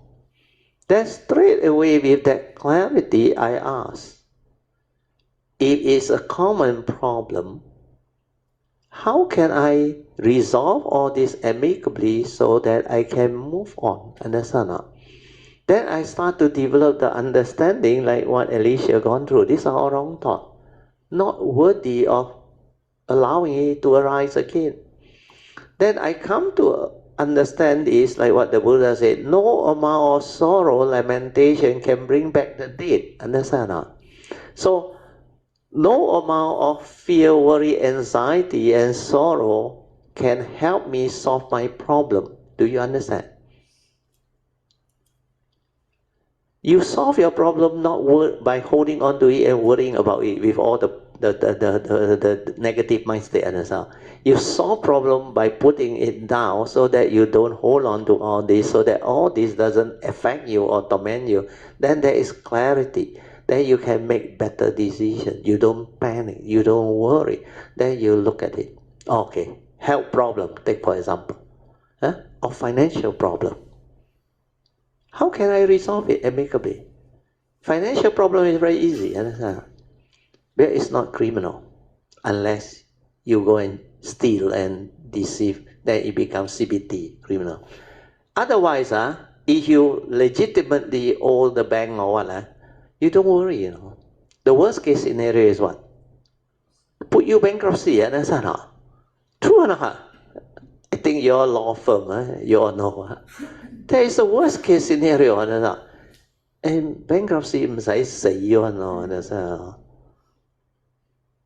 There are a few that came to me financial problem. I tell them this, wow, they suddenly all their fear gone. Bankrupt only, but sure they cannot come after me.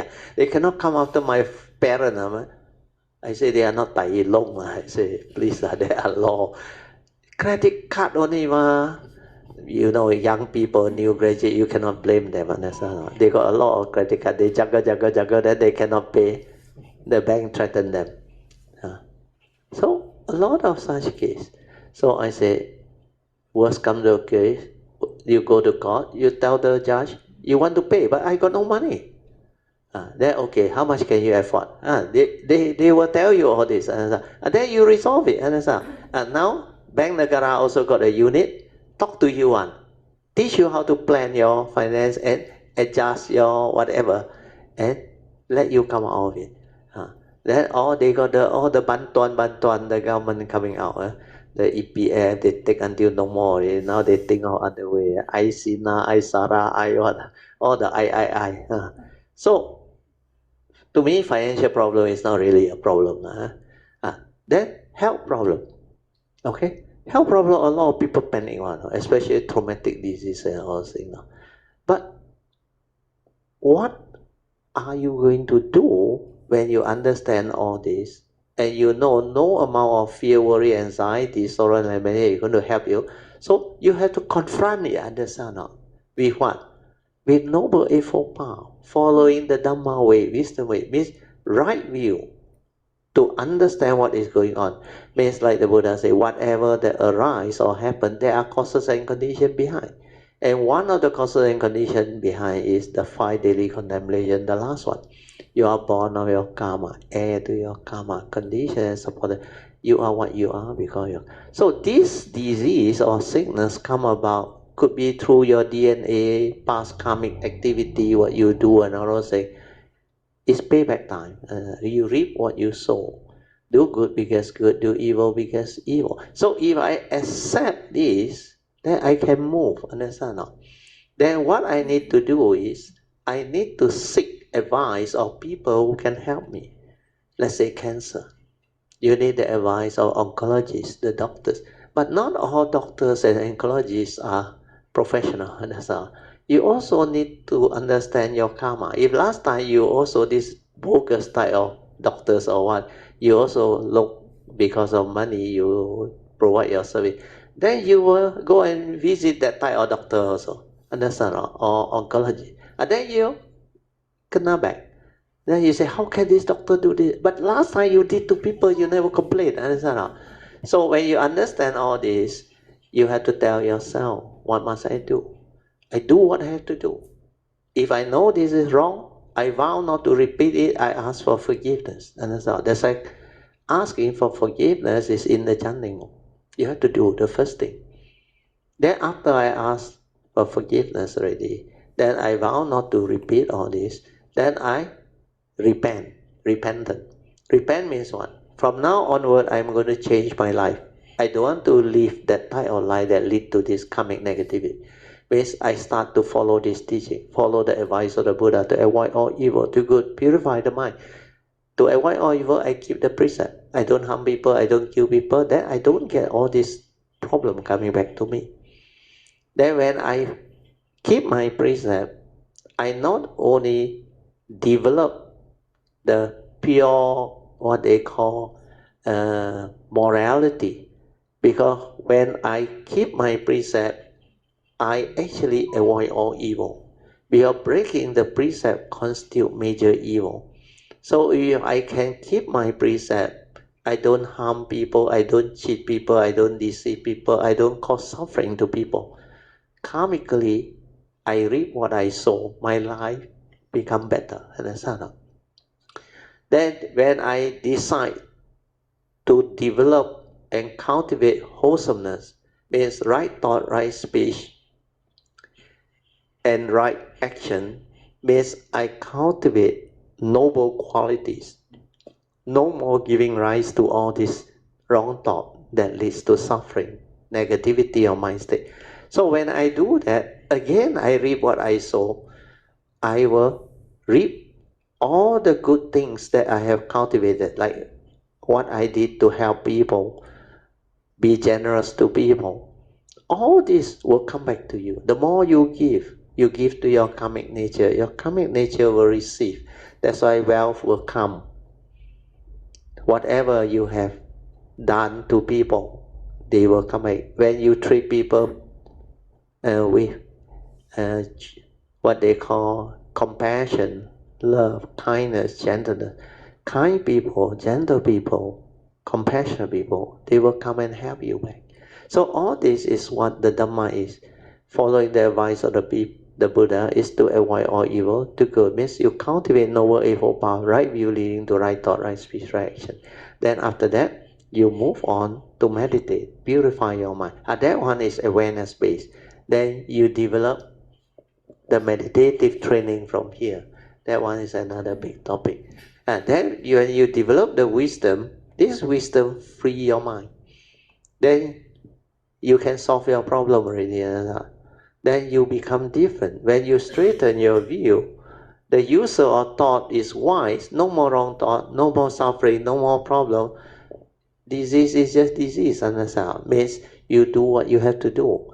Ask for forgiveness, follow the advice of the Buddha, then invoke power of merits for turn around, for there to be causes and conditions for your sickness or disease to recover to good health or normal health, so that you can gain back your life again, so that you can become a useful human being and given a second chance to continue your life, to live your life, to cultivate, and to be a blessing to all of humanity and the world. So this is how you do it. So these understandings are very important. Then when you have this understanding, you will also know how to consult people. You will meet up with people where you invoke that power of merits for causes and conditions to recover. You will meet up with people who has recovered from this disease before. Understand? Then like 贵人啊, 贵人啊, Yan啊, they will tell you, hey, don't worry, last time my so and so, he also same cancer and all those things. He recovered. What did he take? Then you look at the internet, you get good advice. There are a lot of solutions actually. You change your lifestyle. You reduce your stress. Actually, stress is the number one killer, cause cancer. When you have a lot of fear, worry, anxiety, your immune system go down, you stress out, the cell mutate very fast and your health deteriorate very fast. So all this you can understand, then you know how to resolve your life problem and move on. This is how this teaching can be so beautiful and so useful and so practical to help humanity to recover. The good case is Alicia and many other Kayavita too. They have actually a lot of depressed people, suffering people. They came and they recover when they understand. So this is good. You continue, huh? So, Brother 刚才你的 aspiration 是一个很好的一个solutions，在我们的 daily life 怎样的去 solve 我们的那个karmic and then 还有我们的 problem due to the thought。这个 thought 是非常的重要，要去 understand 它。对，that's why 我们一定是给它骗去的。Yeah. 因为如果不是 cultivator 的话，你没有 understand 的话 you cannot Yeah. understand all this. 对 And you cannot come to the understanding. The user of thought is very important. That's why before you have the Dhamma, before you meditate, before you develop this understanding, awakening, you use thought. They say it's a one-way traffic to hell, understand? Because you don't have the wisdom, all the thought you arise, 90% is all wrong thought. Seldom right thought, wholesome thought, compassionate thought. At that time, the evil roots of greed, hatred, and delusion are so there, so strong. Then your habitual tendency, your wrong way of thinking, your views, your opinion, your conditioning, your belief system, everything from memory, you just continue to think and act from there. The Sankara Sanya, creating more and more suffering, misery. That's why they think and think and think until the cocoon of thought make them depressed. And it become depression. 真的很好. That's why just now you mentioned, mind is a forerunner of all things. 一切为心造. You break through that understanding, you actually progress very fast. Because when you understand mind, the mundane mind or the thinking mind or the thought is the forerunner of all things, like the Buddha said. When thought arises, all things arise. Because everything is created by the thought. Your suffering, your misery, your delusion, all they are from thought. So when you don't have the awareness to see this and awaken and reverse all this wrong thought by straightening your view, you cannot change your life. You understand? You cannot transform. You become the way you are, caught in the delusion. It's just 好像 nobody tell you all this, the secret of life, the teaching and all this. Do you think you can come out of it? You can't. There is no way, understand? When I explain, it looks simple, understand? But to apply it, to make it a living reality, not easy. Very few people have the understanding. So Kayamita actually very blessed, able to have this teaching and understanding, and many of you have applied it, and it helped you to develop the better understanding of life and to transform the way you understand life. That's why I saw a lot of Kavita more calm, more peaceful, more joyful, more happy, and less stress. Less stress. Actually, you look at all those Kavita who really cultivate and come to the class and study, their life improve or change. And until now, I hardly hear anybody got stress until disease and all those things. I haven't heard of any. But a lot kena the disease, then come one also got. Then recover also got. So it all depends. But so far, all Kayamita beautiful. Beautiful. Even Jiwei, you look at him, Jiwei 80 something, right? So beautiful, so cheerful. And he's coming again. I think I was told by Suyan he was here, then he went to Penang. He should be back end of the month now. 80 plus now, I think. But still healthy, still cheerful with the Dhamma. He has a lot of joy. Very good. Continue, song. Sorry.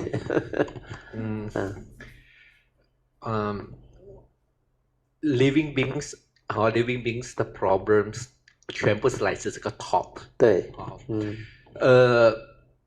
Initially 我们每次听 Brother Dale 你在 explain 这个 thought 的时候 maybe 如果我们没有去 apply 的话 maybe 你以为你懂。对。但当你去 apply 在 daily 怎样去 deal with 你的 thought 的时候，你会知道不容易。不容易。这个 thought every moment 它一定拉你，一直去把你拉回你，因为你有 habitual tendency， 它一直拉回去那个 old way， 你就很像一直在那个漩涡里面一直转。then 你去 analyze， 对你去 create the reasoning， why like that， why like that， 哎呦 how come like that， 你就不能够出来。And it's because of all this habitual tendency that condition you to go back and forth on all this. But to break this, you need to stabilize your wisdom. Not to say you don't have, you have, but you haven't stabilized it. That's why this habitual tendency, we call it the anusaya or asava. They have power to come back and torment you and haunt you.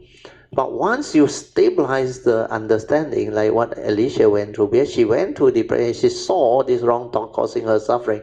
The moment she see and now subside straight away.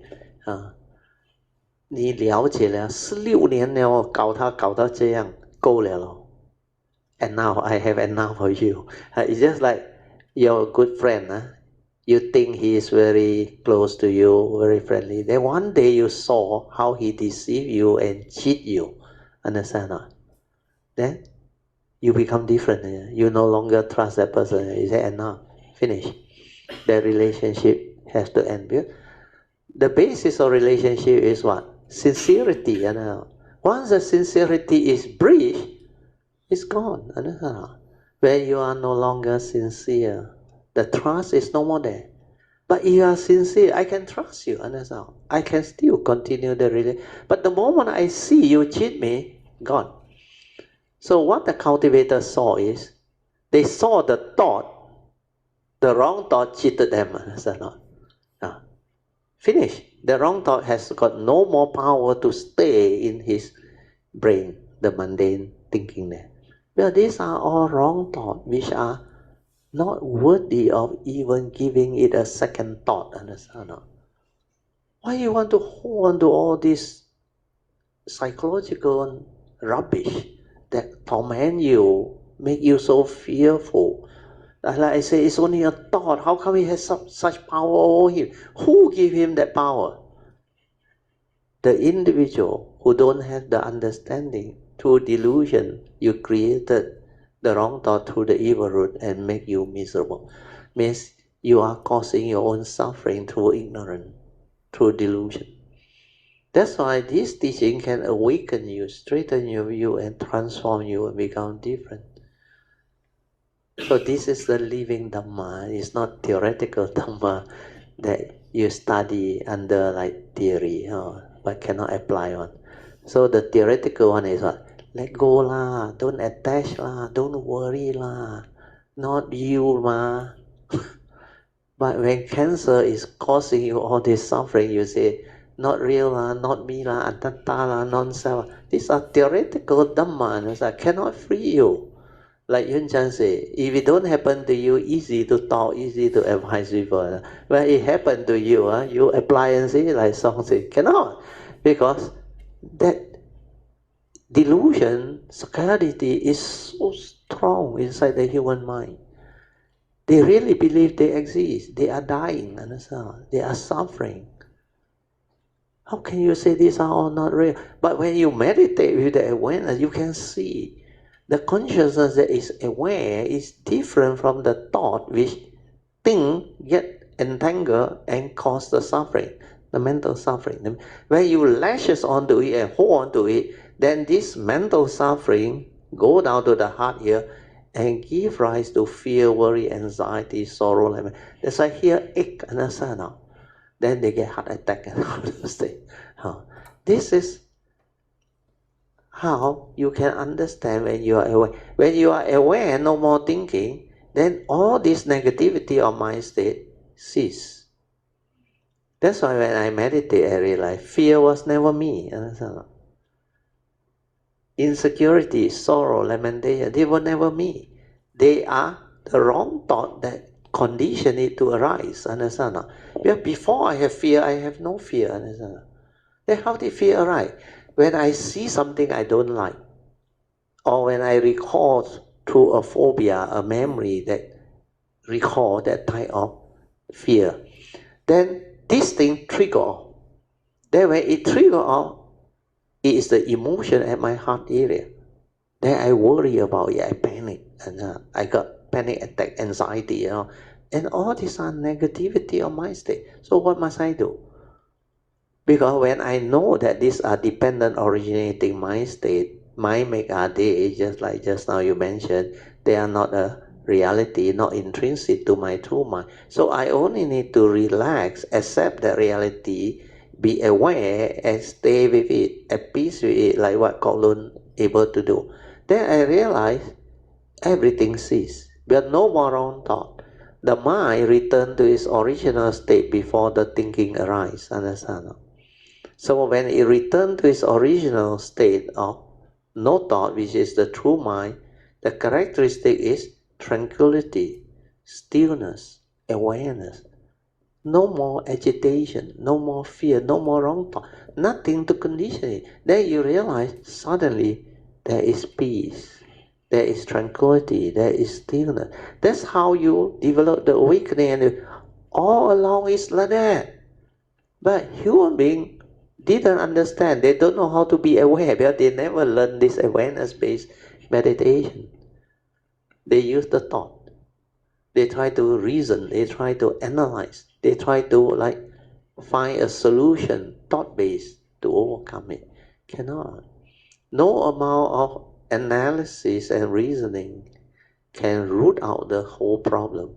It maybe give you a temporary fix, like the doctor, the psychologist, and all those things. They give you, you have insomnia, they give you a sleeping pill and tranquilizer, or hormone, they call it the hormone pill to actually they know when you have panic attack and fear, there is a hormone trigger off now. And because of that deficiency, they call hormone deficiency, your fear or phobia is like intensified and it can trigger off wrong thought, suicidal thought to cause that person in depression commit suicide But a lot of these people tell me, but they were very true with a suicidal thought. The thought will just come out and say, might as well die lah. 死了生效 But they cannot take that stress. So this suicidal thought, the doctor also know, he give you the hormone imbalance to balance back the hormone. You take already, you become more stable. But do you know it's a drug? You become addicted to it. And when you become addicted to it, you become dependent. And the dosage has to be increased over time. Then when you travel or you forgot to bring your medication, you get into big trouble. That's why it's not a permanent fix, it's a temporary fix. And all this cannot. That's why Alicia last time also went to psychiatrist, also take a lot of the pill. Then later on when she recovered, she asked me, should I continue the pill? I said, you slowly leave it. Means slowly you withdraw and no need to depend on it. Because your understanding can free you. That's why finally no need to have all those medication. So these are the understanding which are very useful. Today, because of condition, you all must thank Alicia and her sister-in-law, Sister Andrea, for the condition, because I explain more for her to understand. Because she don't have Dhamma background, she can relate to day-to-day wordings and explanation.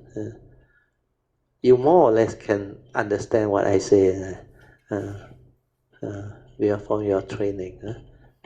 Very good. It means you yan len. You have affinity. You can hear all this. Then you will develop the understanding, the interest, and it can help you because you are still young.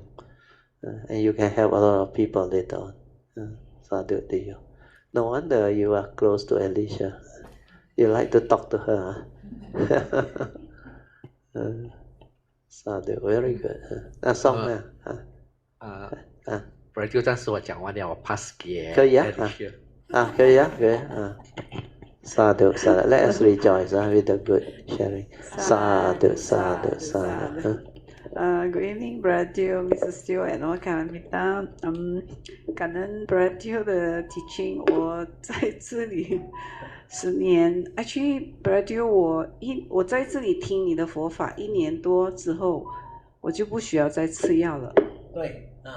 That's why that is how amazing it is. No need the psychologist medication anymore. Psychiatric medication.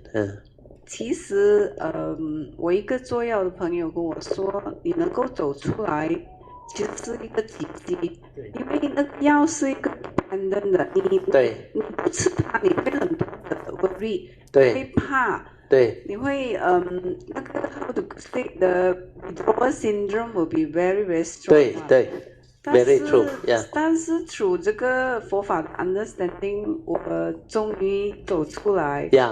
所以我感恩佛法僧的三宝，还有感恩 Brother 的 teaching， 还有我想讲的所有的卡米达，还有世间万物给我的学习的换 battery 等下 Alicia 换 battery， 他 battery weak 了Brother 我想讲的是，其实我对这个 dot 是非常的有兴趣去理解它，因为之前我的都是不懂很多的negativity， and then until 我很真诚的去改变我自己，就很真心的去学习怎样的把自己从那个所谓的漩涡里面跳出来。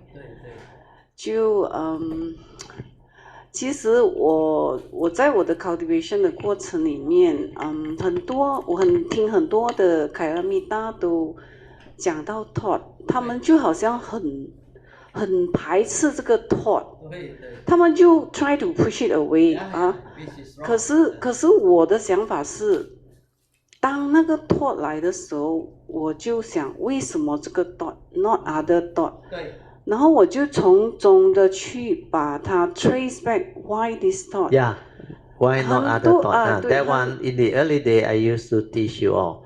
When you have dreams or whatever, or when you are living your daily life, how come this thought keep on coming back to you, haunting you? Especially human beings when they have a problem. When they have a problem, that thought keep on coming back. Like when you have financial problem, health problem, relationship problem, that thought keep on coming back to haunt you until you have resolved it. You go and find out yourself. It's very true. Especially Colin will know the psych got problem like that. That thought keep on coming on. But luckily he learned the awareness base, he learned how to meditate, relax, silent. Then with clarity, he resolved it amicably. Otherwise, normal people stress up already, cannot cope already. Because in a construction site, it's like a war zone. Understand? You like fighting war with the consultant, with the client, and with your own worker, and sometimes you have to face your boss. And everybody is after you to deliver. Understand? To complete the project on time and within budget and all those things. It's very stressful. It's not easy. Well, I'm also a civil engineer. I went through it. But for me, I have the Dhamma, I understand. That's why I resolve it amicably. One by one, I look at it, I resolve it, I look at it. As long as you resolve, you will have less thing to worry and carry. If you don't resolve, you cannot deliver your work, or your career will have problem. So resolving issue in life is number one. As long as it's resolved, then it is not troubling you anymore. But you don't make decision, you procrastinate, you continue to fear, worry, and have anxiety, then it develop and become worse and worse and worse. But when you resolve it one by one, you realize, very fast, they all clear, they all clear. I need to do, I do. I need to resolve it, I resolve it. I need to seek help, I seek help. I just speak the truth, I just do what I have to do, then I resolve all this. That's why when you understand, you no more negativity, no more fear, worry, anxiety, then the mind, which is tranquil, still, with clarity, become more efficient. Without all this emotion, you can act very well. Then when you don't have all this, karmic negativity doesn't come back and haunt you and disturb you. You realize your life improve a lot. That's why I always advise Kayamita, even my children, whatever happen in life, if it doesn't go your way, first thing to remember is don't panic, don't worry, and don't develop unnecessary fear, anxiety. Have a calm mind, look at it like that thing burning you, tormenting you, creating fear. Put it down. Yeah, these are reality. If I don't perceive it in negativity, no problem. If I perceive it as one of the reality of life, then it not only happened to me. People who are in this line, in this career, doing this, they also have to confront. So what is the difference? I also confront. But I have the Dhamma, I can confront it better and resolve it easily, then I solve my problem. Understand? Rather than worrying about the problem and creating unnecessary fear, worry, anxiety, sorrow, that one won't help you, it will make you worse. Understand? Then you need to take all the pills, medication to help you sleep and overcome your panic attack, your fear. All this will stress you out and create immunity deterioration and disease. That's why a lot of people end up developing all the traumatic disease, heart attack, and all those things. Very good. Continue. Yeah, Brother, actually, 其实就是一个一念之差罢了。对，一念之差。对，所以最近我看到我身边的人，很多人都在讲这个生病，那个生病，那个生病，所以我就跟他们很简单的说，假如你worry 啊，还是你什么啊，你生气啊，你的五脏六腑在打架啊，对，所以你的身体一直在打架，然后你的身体怎么会好起来呢？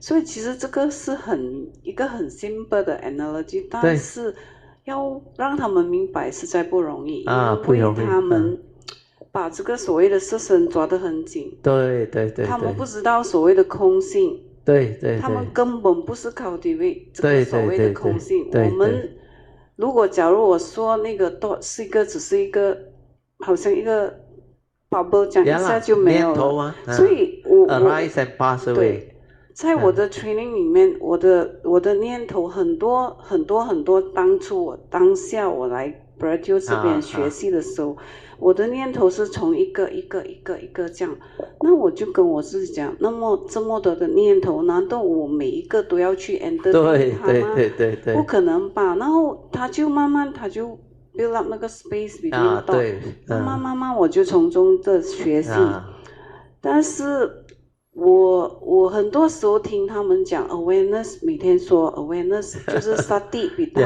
without the knowing 就是没有 thought，但是我的 understanding 是，当你在 study 里面，你还没有 stabilize， 你还是会有 thought， 它会现起来 very fast。我现在我跟我自己讲，我还是会很多的 thought，I mean 不是，因为它这个心就是因缘法嘛，它就是从那个因缘和里面，你在你怎样的 condition 生活，你就 condition 你的 thought 怎样的 arise。当你在一个 setting 很静的时候，或者你没有，你就 automatically 它就是比较平静嘛，就是这个所谓的有为法。所以当我 understand 以后。当他 thought 来，我不会排斥他，我就是接受他。Don't resist, don't fight。你一接受他就没有了吗？对。然后你就 It will come and go. 对。Come and go. Then you just relax into it, silent and be. Then 很快它就静下来了。The whole thing, Sankara activity slow down, then cease。对，然后你就 go through 那个 training of the mind， so called 慢慢的，好像。我现在我的 experience 是 most of the time 我好像没有 memory， 对，没有 memory， 没有 thought 的好像空白。对 Even you know when that day 我们从沙巴 trip 从 airport 回来，然后我回到家I cannot recall something like no need to recall one because it 不是 memory 来的。对，它是一个 like 你 understand， 就算了就拿起电话我就text 那个 message 让大家明白那个所谓的有为法就是过去就过去了，然后就 move on， 就是这样子。好像 MB 讲的咯，过去心不可得。其实这个佛法我觉得真的是非常奥妙 brother， 因为我经历的那个法现在我经历那个法是它是like 空白，你的心是like 空着的心他们叫空着的心。但是当它要 arise 的时候，它就会 manifest。它 arise 的佛法是like 那个法是很奥妙，我也讲不出来，有时因为它是因缘法嘛，dependent originating 嘛，它有那个 condition， 它就现出来的。Then 我们修行者cultivator once you have this understanding, you don't need to remember anything. Like I say, it's not a knowledge, it's an understanding. 有了就是有了的，不用 worry about you or forget about it. You must commit to it. No such thing. Then the mind that has no dwelling is the best. Because finally that mind completely transform and become different. So what she is going through, Alicia is going through, this phase very pure. Like he said, 空白。空 means empty, 白 means clean slate, blank, nothing. Because you already have the stability or understanding and gone through the awareness nature, the true mind, silent mind. From there, it go in, there it come out. Then you understand the whole process. Then you cannot hold on to all these things. But no more meaning. That's why you have more and more space between thought. Then it's like This one cannot grasp, cannot hold anymore. That's why sometimes when I do the chanting or what, I don't know where I am on. Understand? Because there is no memory. Time over 了。OK， OK 啦，他的 timekeeper 的声音我有听到我 let Alicia share 嘛 ，we are very good sharing， very good， 他空白就是这样。对，Sadhu Bharati，感恩大家，真的很感恩，非常的感恩。所以还有一个我想讲的是，当我某一个那个 at the back 那个 dot come back 我就是知道那个是我 try to very subtle underneath 的，我 try to 推走它，但是它不可以的，不可以。对，最后我是决定我是要忏悔。对，忏悔对，然后他就没有了，就对，他就会灭掉。So beautiful， 感恩大家。Because sometimes you don't ask for forgiveness, the 障碍coming obstruction still there on, then it will continue to arise. Very good. 感恩 Bharati， 感恩大家。Let us rejoice. 给我一个机会。阿弥陀佛。阿弥陀佛。Sadhu, sadhu, sadhu. Also, what she mentioned just now, the doctor that, the friend of the doctor that told her, you are able to no need medication after 1 year plus, come out of the depression, is a miracle. He mentioned that word, 奇迹是一个奇迹 Really? 1 over here listening on no medication, nothing, and can no need all this psychiatric medication. And he was 16 years now, heavily dependent on those drugs, and can just come out of it. That's why I say when you understand, the whole thing is gone. When you don't understand, it continues to haunt you. This is the power of thought. Thought dilute, thought divide, thought create all the delusion and the suffering. That's why wrong thought, very, very dangerous. The user of thought, very important. So today's topic, go back and listen, contemplate, reflect, and stabilize it. Then this will continue to be with you in future. Then when you cultivate, you transform, you understand very fast. You become very different. Okay? So sadhu, sadhu, sadhu. Okay, we will share merit, transfer merit, and we end. Akasata cha bhumata devanaga mahindika punyang tang anumoditwa cirang rakantu lokasasana ita wata camehi sampadan punya sampadan sabbe deva anumodantu sabba sampati siddhya idang me nyatina hotu sukhita hontu nyatayo idang me nyatina hotu sukhita hontu nyatayo idang me nyatina hotu sukhita hontu nyatayo devo asatukalena sasa sampati hetu cha to bhavatu loko cha raja bhavatu dhammiko imina punyang kamena mame bala samagamo satang samagamo hotu yawa nivana patiya sadhu sadhu sadhu. Okay, you all can now pay respect mindfully to Lord Buddha, Kuan Yin Bodhisattva, and all the worthy ones. Then we will end the whole session. Sadhu. Thank you.